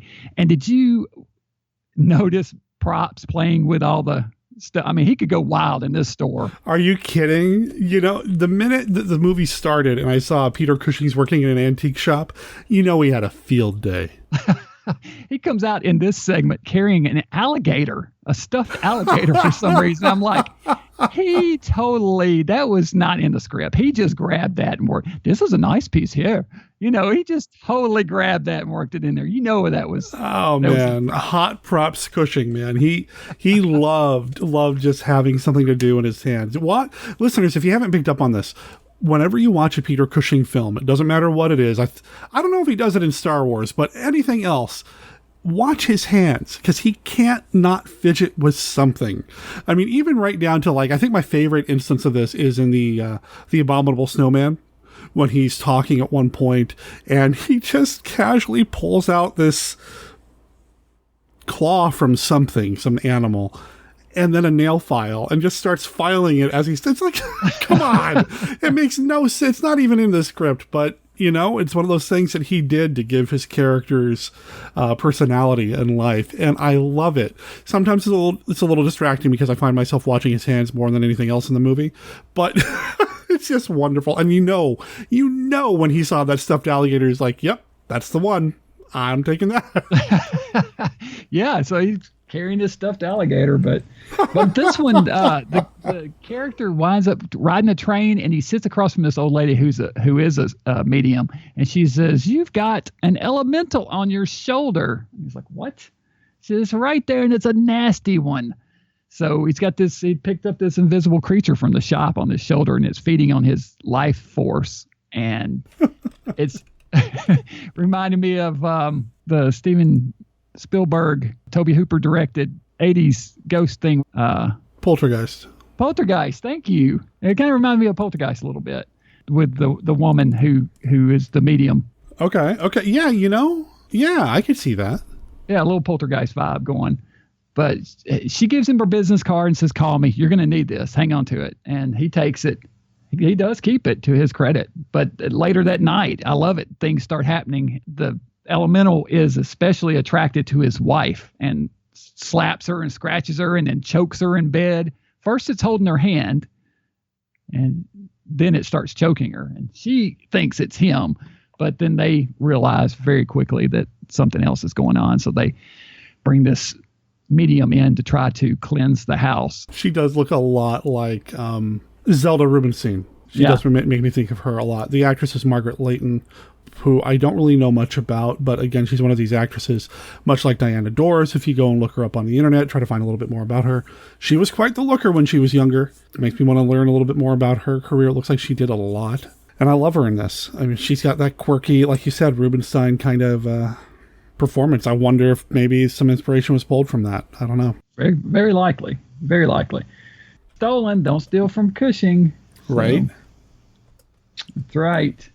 Then our final story is called The Door. This is the Ian Ogilvy story. And Cushing leaves the till open. He takes money from him for this ornate door that he has kind of hidden behind some stuff. They move it out of the way, and it's a big, ornate, silver-looking antique door that's hundreds of years old. And so they buy it. He buys it and gives him the money. He says, "Look, I don't have quite enough, but I'll give you everything in my wallet." And he says, "Well, I'll be broke, but I'll give it to you." And Cushing just kind of looks at him like, "Okay." And so he gives him all his money that he has and buys it. Cushing turns around and leaves the room and leaves the cash drawer open. And you sort of see Ian look at it for a second. He's tempted. This is my favorite story of the batch. I really enjoy the tale here. And the way they do it, too, I imagine there was some real thought put behind how to make this magic door thing work.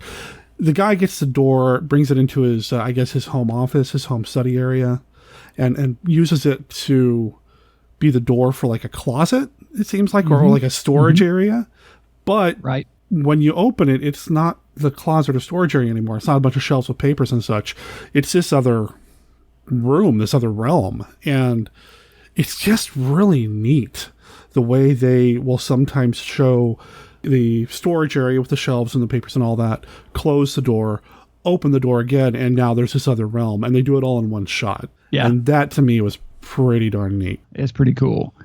There's, of course, another supernatural figure in this room who wants to trap him in there. And steal his life force, basically. Yep. He and his wife at one point almost get trapped. Says, well, 2 souls are better than 1. So he's going to trap them both, and the door's slowly closing, and they're fighting. And it's a pretty dynamic, dramatic ending.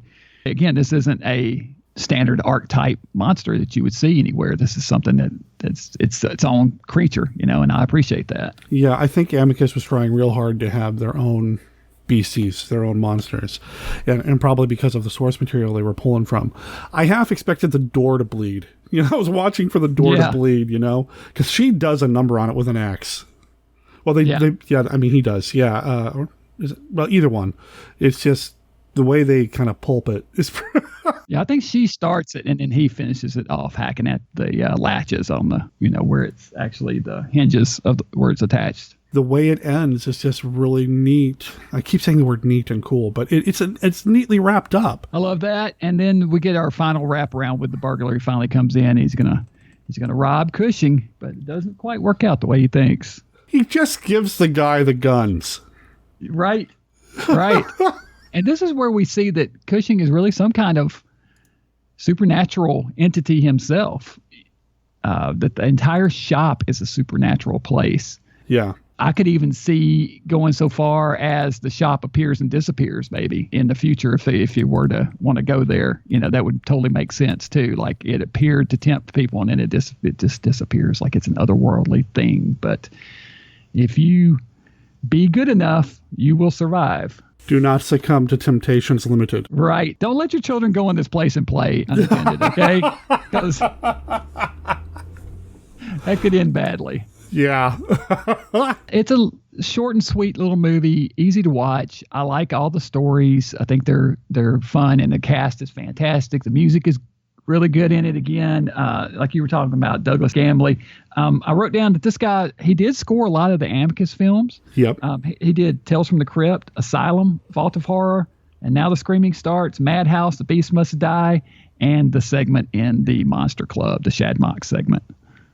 Subotsky liked to work with people that he knew over and over. And Chetwin Hayes, these segments are all based on his stories. So this was 1974. So when this movie was made. The book for the Monster Club was written in 1976.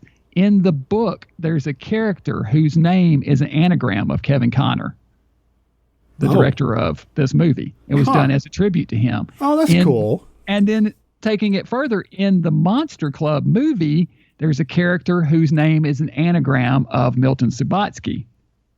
So they totally did that all as tributes, So these guys were all friends. They all knew each other. They kept in touch. And I really loved that tie-in between all of them. I don't know as much about Amicus as I do Hammer. And the more that I learn about Amicus, it feels like, they did kind of keep that kind of family feel that early Hammer did as well. And I know that they shared family members, Cushing, Lee, some of the directors going back and forth, Freddie Francis, things like that. But it really does feel like they tried to make sure that all of their films had the same kind of vibe and feel.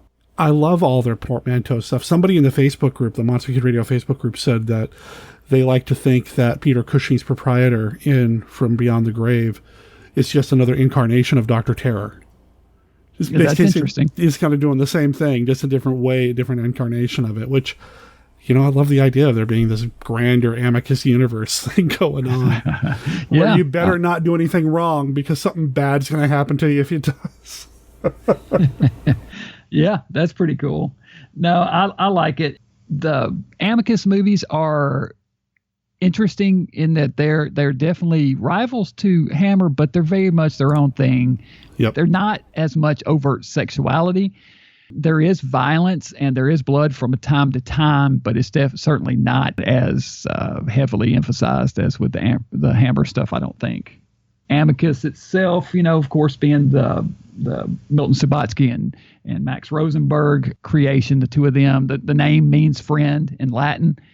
They started out, I think they were friends when they started out, but John Dark, the guy who's the third producer on this movie, is also one of the guys interviewed in this DVD that I was talking about. He says he doesn't think they ever liked each other, that they weren't friends. They never liked each other. Now, whether he also mentions that he personally didn't get along with Subotsky, so whether that's just his interpretation about someone he didn't like, who knows, But certainly they broke up later, probably not a whole lot longer after this, and went their separate ways. Subotsky would go on to make some more anthologies. He made The Uncanny and The Monster Club and Cat's Eye. He was a producer on Cat's Eye. Oh, really? That's Stephen King, isn't it? Yeah. I didn't realize he was involved in that project too. Yeah, he's one of the producers on that, which is pretty cool. So he was definitely a fan of this. I mean, I think this portmanteau anthology genre is definitely 100% up his alley. I think he was the one driving that ship. Sure. Oh, I bet. No, I really do want to learn more about Subotsky. I mean, he's an American. And this is something that I talk about whenever I introduced Horror Hotel or City of the Dead, is that it's fascinating to me that Subotsky is an American who went over to England, tried to get work with Hammer. It didn't work out. They didn't like what he wanted to do, but they ended up taking his ideas to kind of sort of get Curse of Frankenstein up and running. So you have a little bit of a connection there. But anyway, Milton Subotsky's this American. He goes over to England to shoot a movie called City of the Dead that's set in a small American town cast completely by British people. Just back and forth. And I love that. And it works. It just works. I need to learn more about Milton Subotsky. I know that at one point he tried to get his hands on the Robert E. Howard Conan stories and wanted to do a version of those, which would have been fascinating to see. I don't know what he would have done with it, but it would have been cool to see Conan does it as a portmanteau series. I could see a series of short stories based on those. I mean, they're almost, some of them are like short tales. Pretty much. I could definitely see that. Yeah. But I bet it would have been a feature. I bet they would have done it as a feature. But no, it's just, there's something about these portmanteau films that, I mean, you get a whole bunch of little short stories, and I think you and I have talked about this, that if there's a story that, it's not really working for me, just wait 17 minutes and a new one will come on anyway. Yeah. Mm-hmm. And it's just, they work because of the wraparounds, though. The best ones have great wraparound stories. Yeah. Dr. Terror's House of Horrors. This one, even like Tales from the Crypt, I like the wraparound in that with the Crypt Keeper. But all of them, they all have the great wraparound segments that make these work. Yeah, I would say that of the ones that I've seen and we've talked about, Dr. Terror's House of Horrors is probably my favorite, but this one is a very, very close second. Mm-hmm. And I hadn't watched it until we decided we were going to talk about it here on the show. I intentionally avoided it until right before we recorded to watch it, and boom, it's right up there. I think for me, Tales from the Crypt and Dr. Terror's are probably neck and neck for me of the Amicus ones. I really like The House That Dripped Blood a lot. Yeah. Vault of Horror was always a favorite. I saw it on video as a kid. I love Asylum. Asylum's great too. Asylum is solid. Have you seen Torture Garden? I think so. Isn't Burgess Meredith in that? Yeah. Yeah. It's got another great cast, Burgess Meredith and Jack Palance. Some good people in that one too. So it's a lot of fun.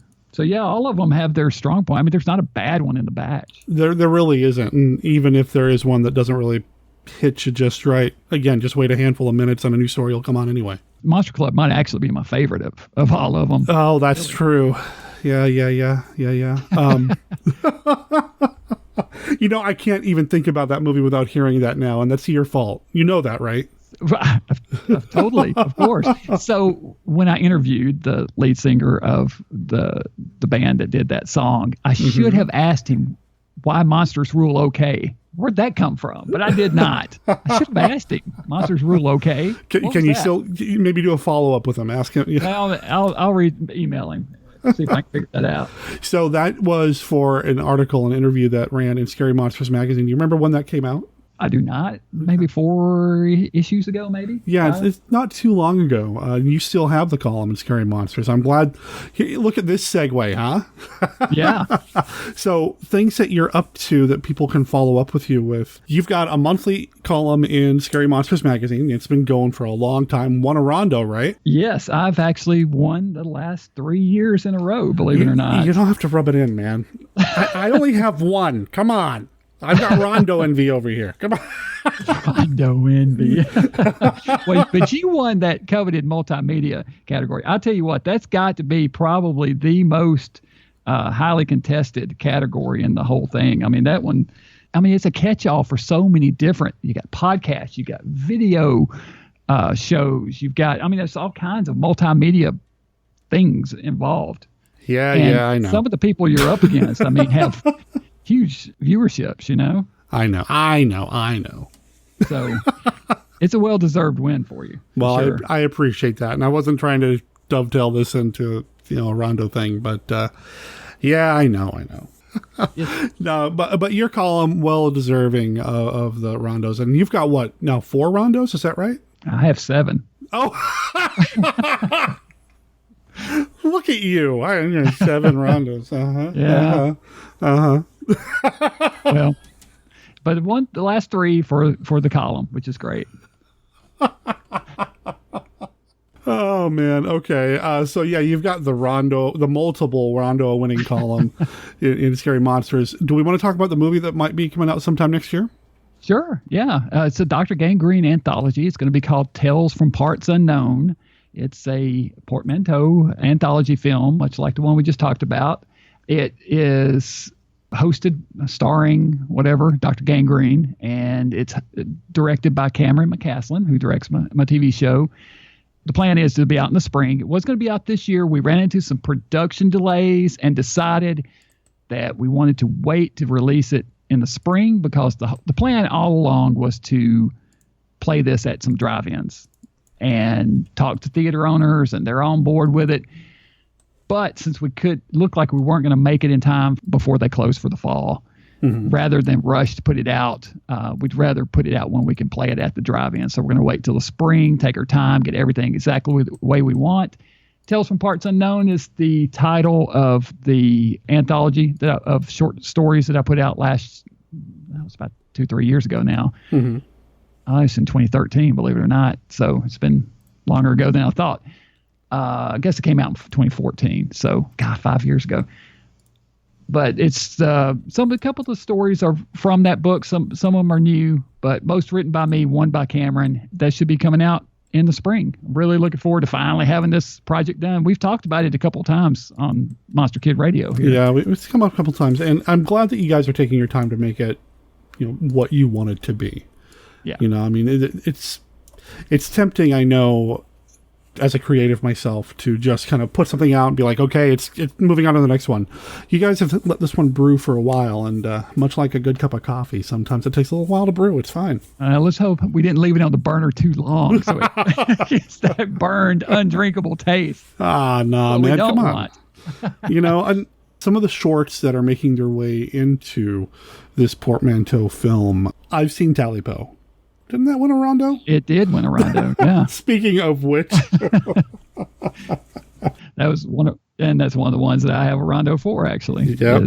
So I've seen at least that one, and I've read the story. Obviously, I've got your collection of short stories, so I've read all of those as well. And having known you over the years, I've read a lot of your stuff, and I'm looking forward to it. I really hope it does come together sooner rather than later, and when it does, man, I'm going to be all over it. Well, I appreciate it. It should be pretty good. I've just sent you a link right now you can see an advance copy to one of the stories, the weird Western tale that's in there. Oh, yeah.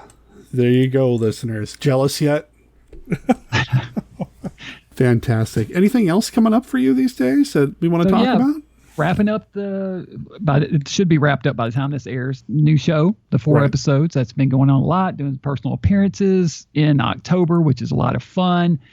And looking at writing a little bit more. I was digging through some short stories that I found on the disc the other day that haven't been published anywhere. And I was thinking where I was planning on publishing a second collection. And so I started thinking, I really need to get this finished because I've got maybe 4 or 5 stories finished now. I should go ahead and wrap up, write a bunch more, and put this out. Wow. Kind of starting to work on that in my head a little bit. Oh, that's great, man. Momentum towards that. As we record this, I'm about to start shooting some stuff for my YouTube channel. For Halloween this year, I'm spotlighting for the 13. I'm going to do 13 episodes that will be episodes about rats, movies with rats. I love some good nature attack movies. Those are a lot of fun, and decided instead of just nature attacks, I would spotlight rat movies. Huh. Are there enough rat movies to... Oh, yeah. Yeah. I could have done 31, believe it or not. Really? I can think of like 2. So, of course, you got Ben and you've got Willard. And there's 2 versions of Willard, so there's 2 episodes there.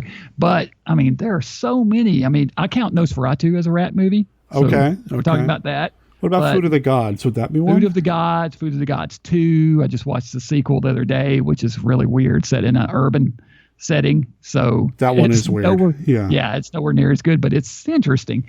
I watched one the other day, a Japanese one called Nezula, Rat God. That was kind of crazy. There's Rats, Night of Terror. It's great. Have you ever seen that? I have not. You need to watch that. Rats, Night of Terror is a lot of fun. I watched one called Hood Rats, which is an urban kind of thing set in the hood, and it's really actually pretty good, believe it or not. Yeah, but just on and on. There's tons of rat movies. So I had no idea. And I found this British TV show. Each one was based on, I don't know if they were all animals. It's called Beasts, Beasts. So each one was about different animals, but there was a rat episode of that.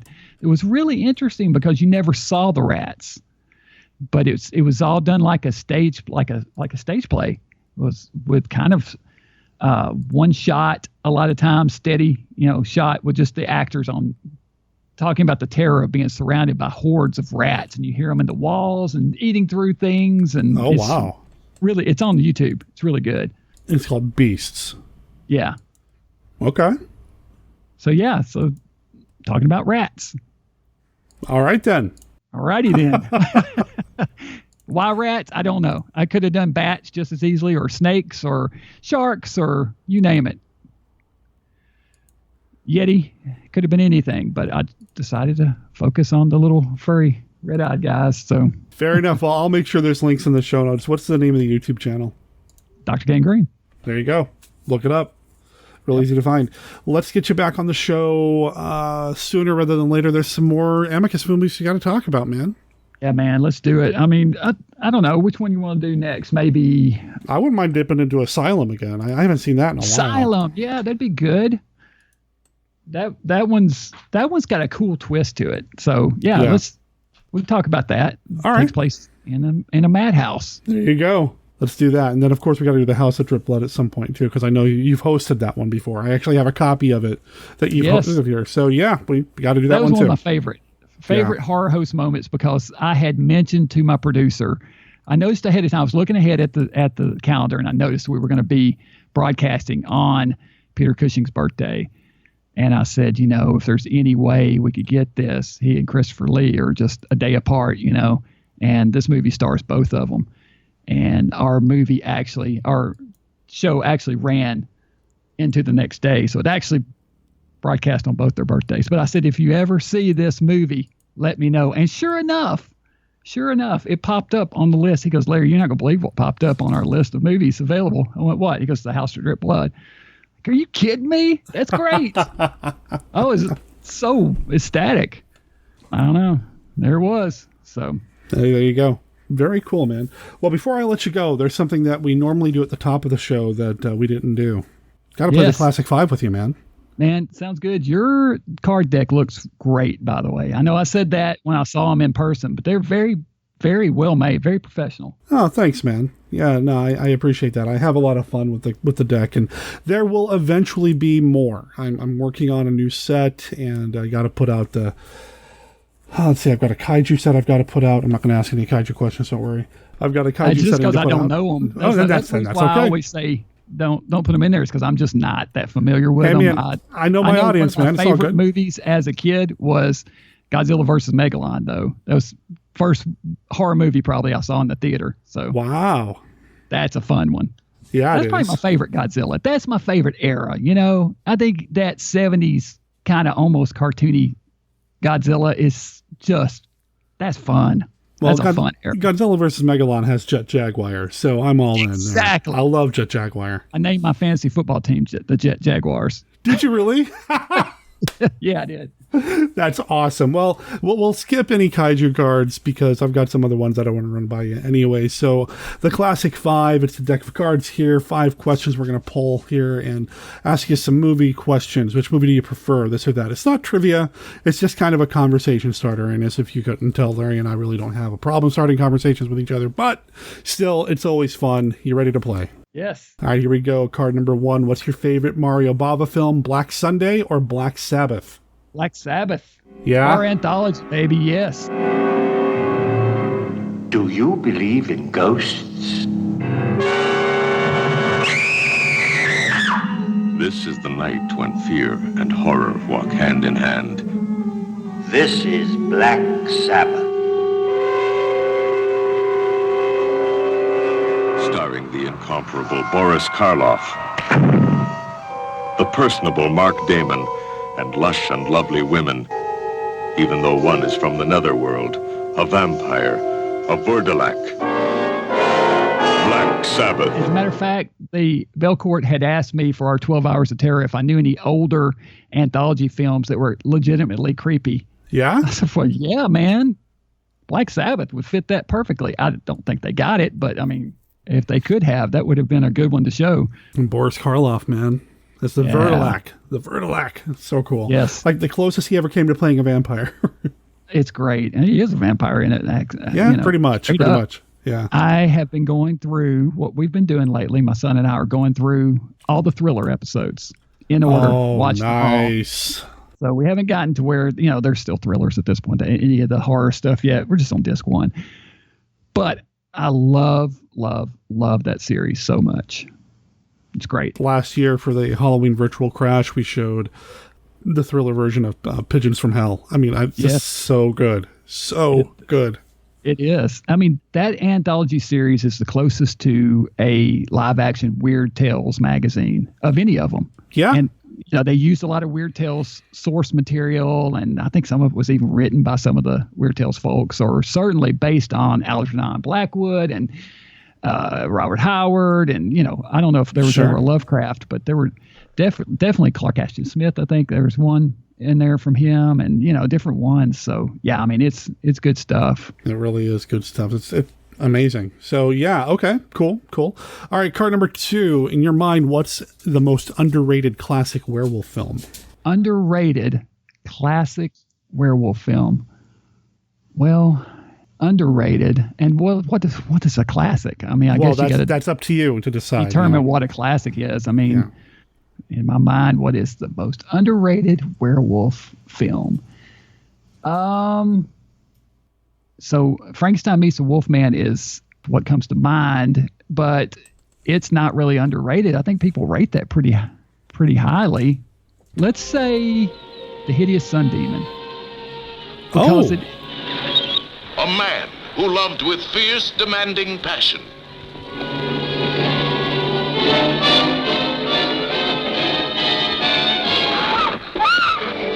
A monster who ran wild in a reign of terror that spread murder in his trail.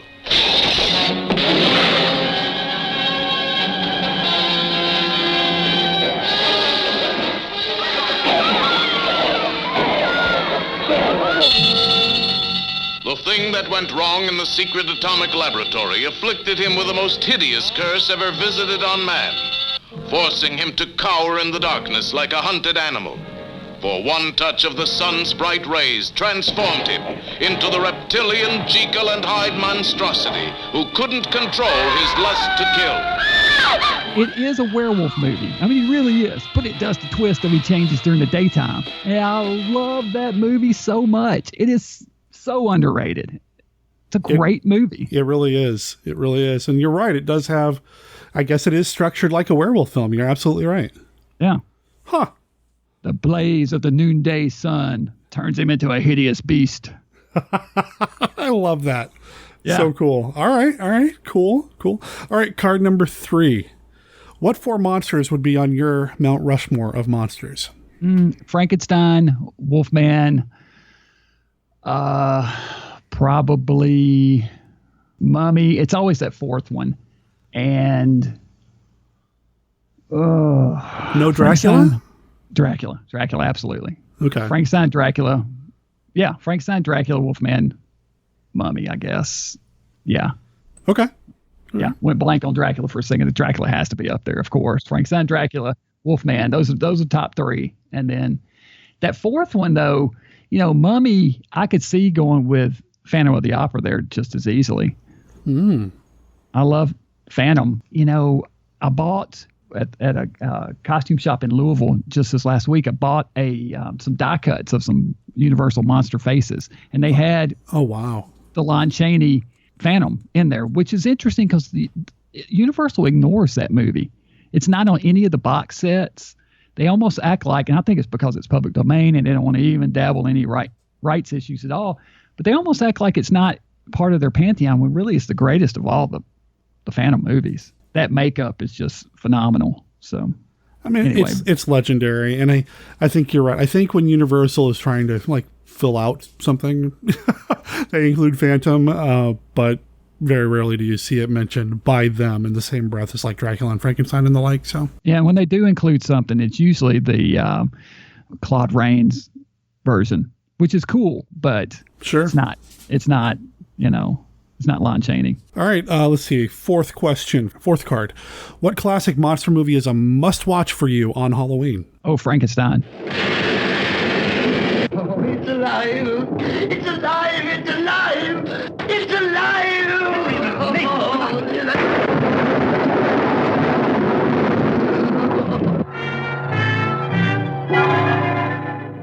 When this dead hand moves, the monster created by a man they called Mad is turned loose to strike terror into the hearts of men.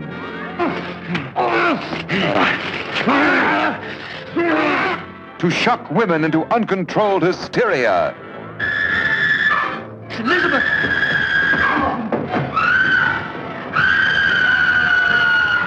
To prey upon the innocence of children. This is the story you've heard about, talked about. The spine-tingling, blood-chilling story that stuns your emotions. Frankenstein. Don't touch that! I love that movie. Although Frankenstein Meets the Wolfman is close to it also. That's a favorite of mine, Frankenstein Meets the Wolfman. And so either one of those movies. But yeah, usually Frankenstein. I just have to watch that. I love how deadpan serious it is throughout. There's not any sense of humor at all. There's no levity until maybe that final moment with all the nurses to the house of Frankenstein, a little toast at the end. It's kind of goofy, but it's just a great Halloween movie. Right on. All right, and then the 5th card, final question. Who is your favorite classic Scream Queen? Classic Scream Queen? Probably Fay Wray. She's kind of the original, right? Yeah, she's great. I love me some Evelyn Anchor, so, I do too. Yeah, you can't go wrong with either one of those choices as far as, do you include Creature from the Black Lagoon in that? If you do, well, that's a fine choice too. Obviously. Can't go wrong with that either. And I think you could. So Faye, everything I've seen her in, she's so talented, so beautiful, and great scream. She's great. So yeah, I'll go with Fay Wray. Okay. All right. Well, that was the Classic 5. Thanks for playing, man. Good deal. Thanks for doing it. Right on. So we'll have you on again to talk about Asylum and what was the other one? The House that Dripped Blood. We'll do those at some point. By the time this episode goes out, I'm sure the series will have run its course because I probably won't be playing this until November. So I'm sure it went well. But since we're recording beforehand, I want to say good luck with the TV series. I can't wait to hear how it goes over. People of your area in the Nashville area are so lucky to get Dr. Gangrene on TV in the month of October. That's so cool. Thank you, buddy. I appreciate it. It's fun to be back. It's good to be doing this. And it's something that for the 20th anniversary, it's good to do something to celebrate it. And, if it goes over well, we'll do it again next year. There's been little resurgence of horror hosts of late. It's great to see. There's a lot of folks out there doing good work. And, I'm glad to see so much. It's like we talked about earlier, rising tide lifts all boats. It's a success for everyone out there. It's good for all of us. And, we got Joe Bob Briggs back doing shows on Shudder, which are fantastic. You got Svengoolie doing the national thing. You got folks on Roku. You got guys on the internet. You got cable access folks out there. It's just a good time, man, for hosting. It really is. It really is. As if I need one more thing to add to my list of things I want to do. I'd love to, it's inspiring. It's like, man, you guys look like you're having so much fun. Yeah. I mean, you pretty much are doing that anyway, just not a video version of it. Oh, don't give me any ideas. As if I need one more thing to do. Oh, right. Man. It's good to be busy. It keeps me happy. It is. And, speaking of which, I've got another recording I've got to get ready for in the next 20 minutes. So who are you talking to next? It's not for a show, but I do need to talk to Josh Kennedy this weekend. So, all right. Well, tell him I said hi. I am so very lucky that I've got so many amazing friends that I've made through just being a monster kid on the internet. There's just something special about this community, and I'm so glad that Dr. Gangrene is part of it. So thank you, Larry, for being part of the show. It was amazing to meet you in person finally at last year's Monster Bash, and I hope to see you at a convention down the line, in the future, just because there's never enough time just to hang out. Anyway, I want to thank you for being part of the show. Listeners, check out drgangrene.com. I'll make sure there's a link in the show notes. There's also links in the show notes to the playlist that he's got set up for Rattober, that's his rat movie countdown, as well as Dr. Gangrene's Sanitarium. Now, this episode is going out after the first episode of that show aired locally on his television station and was put up on YouTube for a week. So you won't be able to get the movie as part of episode 1, but the segments will still be there. And the segments, come on, that's really what we watch horror hosted programming for anyway, right? So you can check that out. You can also check out the public domain films that he's showing as part of the new series, the limited series. And if you like it, give it a thumbs up, subscribe to the channel, and well, we just want to support our own, It's awesome when monster kids do good. Oh, and as I was editing that segment, I realized I really kind of rode that whole Rondo Award thing. Sorry about that. Oh, and I'm doing it now. I also realized that I laughed a lot during that conversation. I tried to edit a lot of it out, and I don't know how successful I was. I apologize. I know it's not very professional to be laughing like an idiot through most of the conversation, but the bottom line was I was just having a blast. I was having so much fun. I hope you were laughing along with me. Thanks again, Doc, for being part of the show.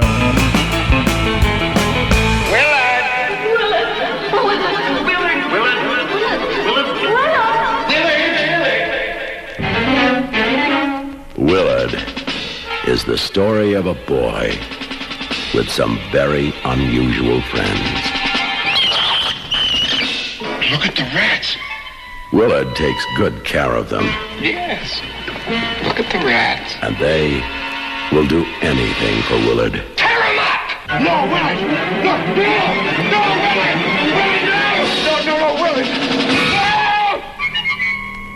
Where your nightmares end, Willard begins. From Cinerama Releasing. Rated GP. All ages. Parental guidance. Willard is the one movie you should not see alone. Tear him up! No, Willard! Where Willard ended, Ben begins. Ben is coming.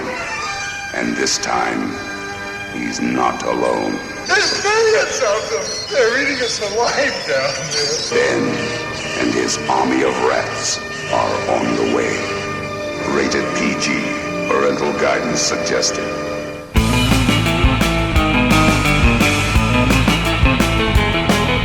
Hey, before we wrap up the show, remember when I said there was something else I wanted to mention, but I couldn't remember what it was? It's about the Monster Kid Radio TeePublic shop.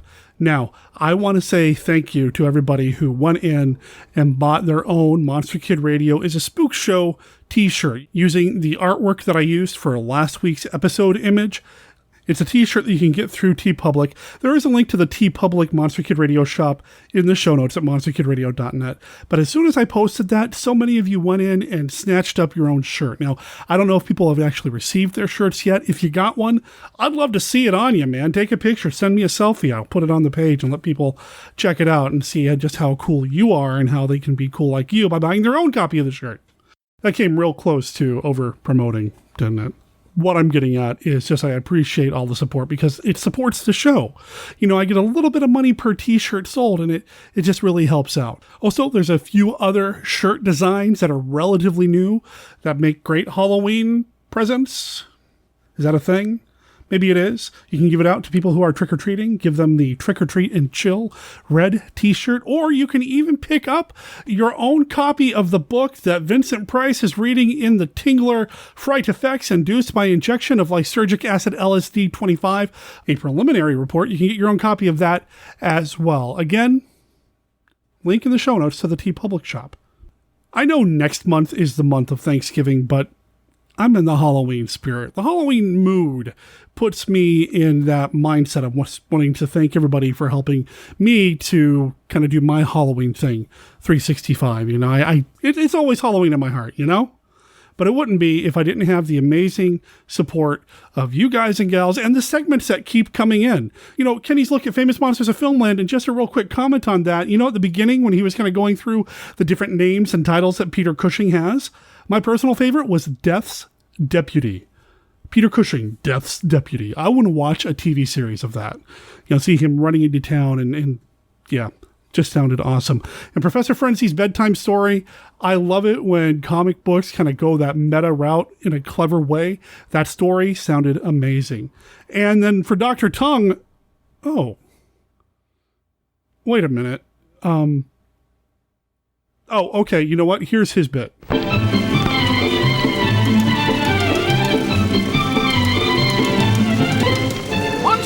Radio presents Dr. Tongue's World of Monster Collectibles.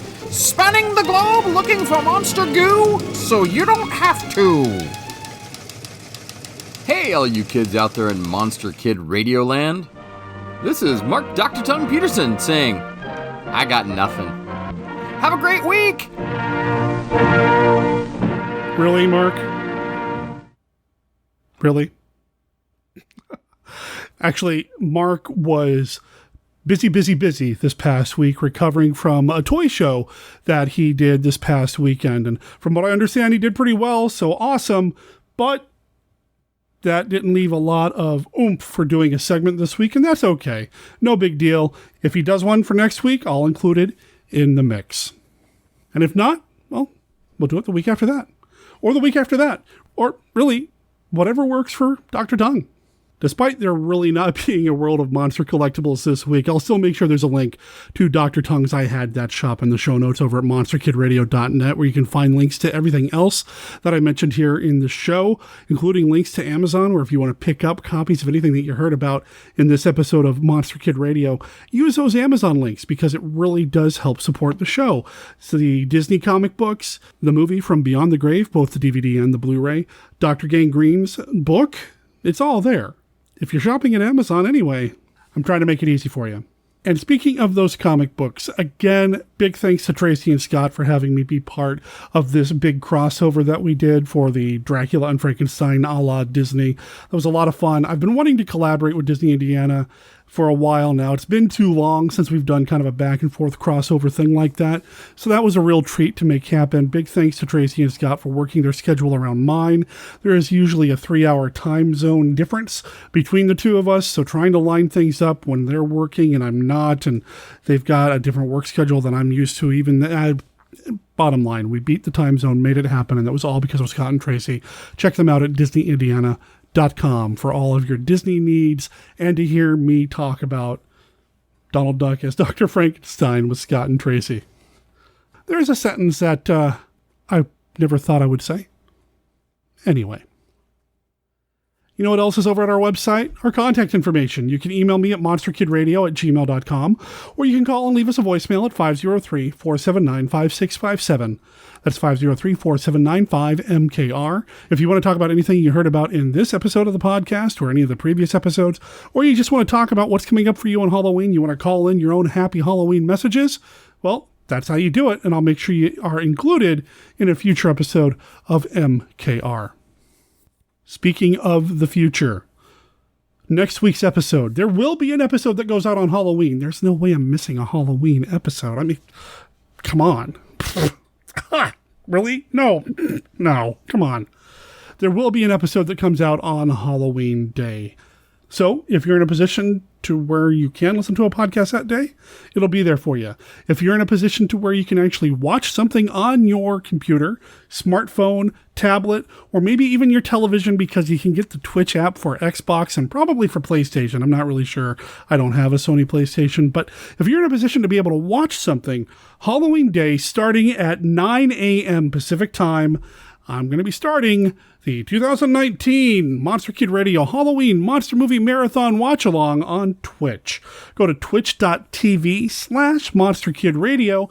Make sure you're there at 9 a.m. because I'm going to kick off a 13-hour block of movies, shorts, commercials, trailers, all sorts of just fun Halloween fun. It's going to be a blast. I'm really looking forward to it. Stay tuned to monsterkidradio.net for more information about the Monster Kid Radio Halloween Monster Movie Marathon Watch-Along on Twitch, because I'll be announcing a schedule, a guide, so to speak, of everything that's going to be coming out so that you know what's going to be playing when. The reason we're doing this on Twitch is because there is a chat room. There will be a live chat going all bloody day. It's going to be amazing. I'm really looking forward to it. And then the next day, I'll sleep. Well, not too long, because that's actually when National Novel Writing Month starts, and I'm going to be doing NaNoWriMo this year, which means I probably ought to start writing the novel. It's a whole different conversation for probably a whole different podcast or blog or YouTube series or something. But if you're a writer and you're doing NaNoWriMo, I'd love to be your buddy. And if you're on the NaNoWriMo site, you know what that means. But I'm digressing, which means we probably ought to wrap this up by letting you know that Monster Kid Radio is a registered service mark of Monster Kid Radio LLC. All original content of Monster Kid Radio by Monster Kid Radio LLC is licensed under a Creative Commons Attribution, Non-Commercial, No Derivatives 3.0 unported license. Of course, that doesn't apply to the song Calling Dr. Gangrene. That belongs to the Geno Royd Experience. It comes from their album Themes from an Imaginary Spook Show. You can pick that up online. Just follow the links in the show notes. Big thanks to them for letting us play the song on the show. At the beginning of the show, you heard the instrumental version of the song. We're going to go out on the non-instrumental version of the song. Well, I mean, there's an instrumental, but there's also you know what I mean. My name is Derek M. Cook. Talk to everybody next week. Ciao.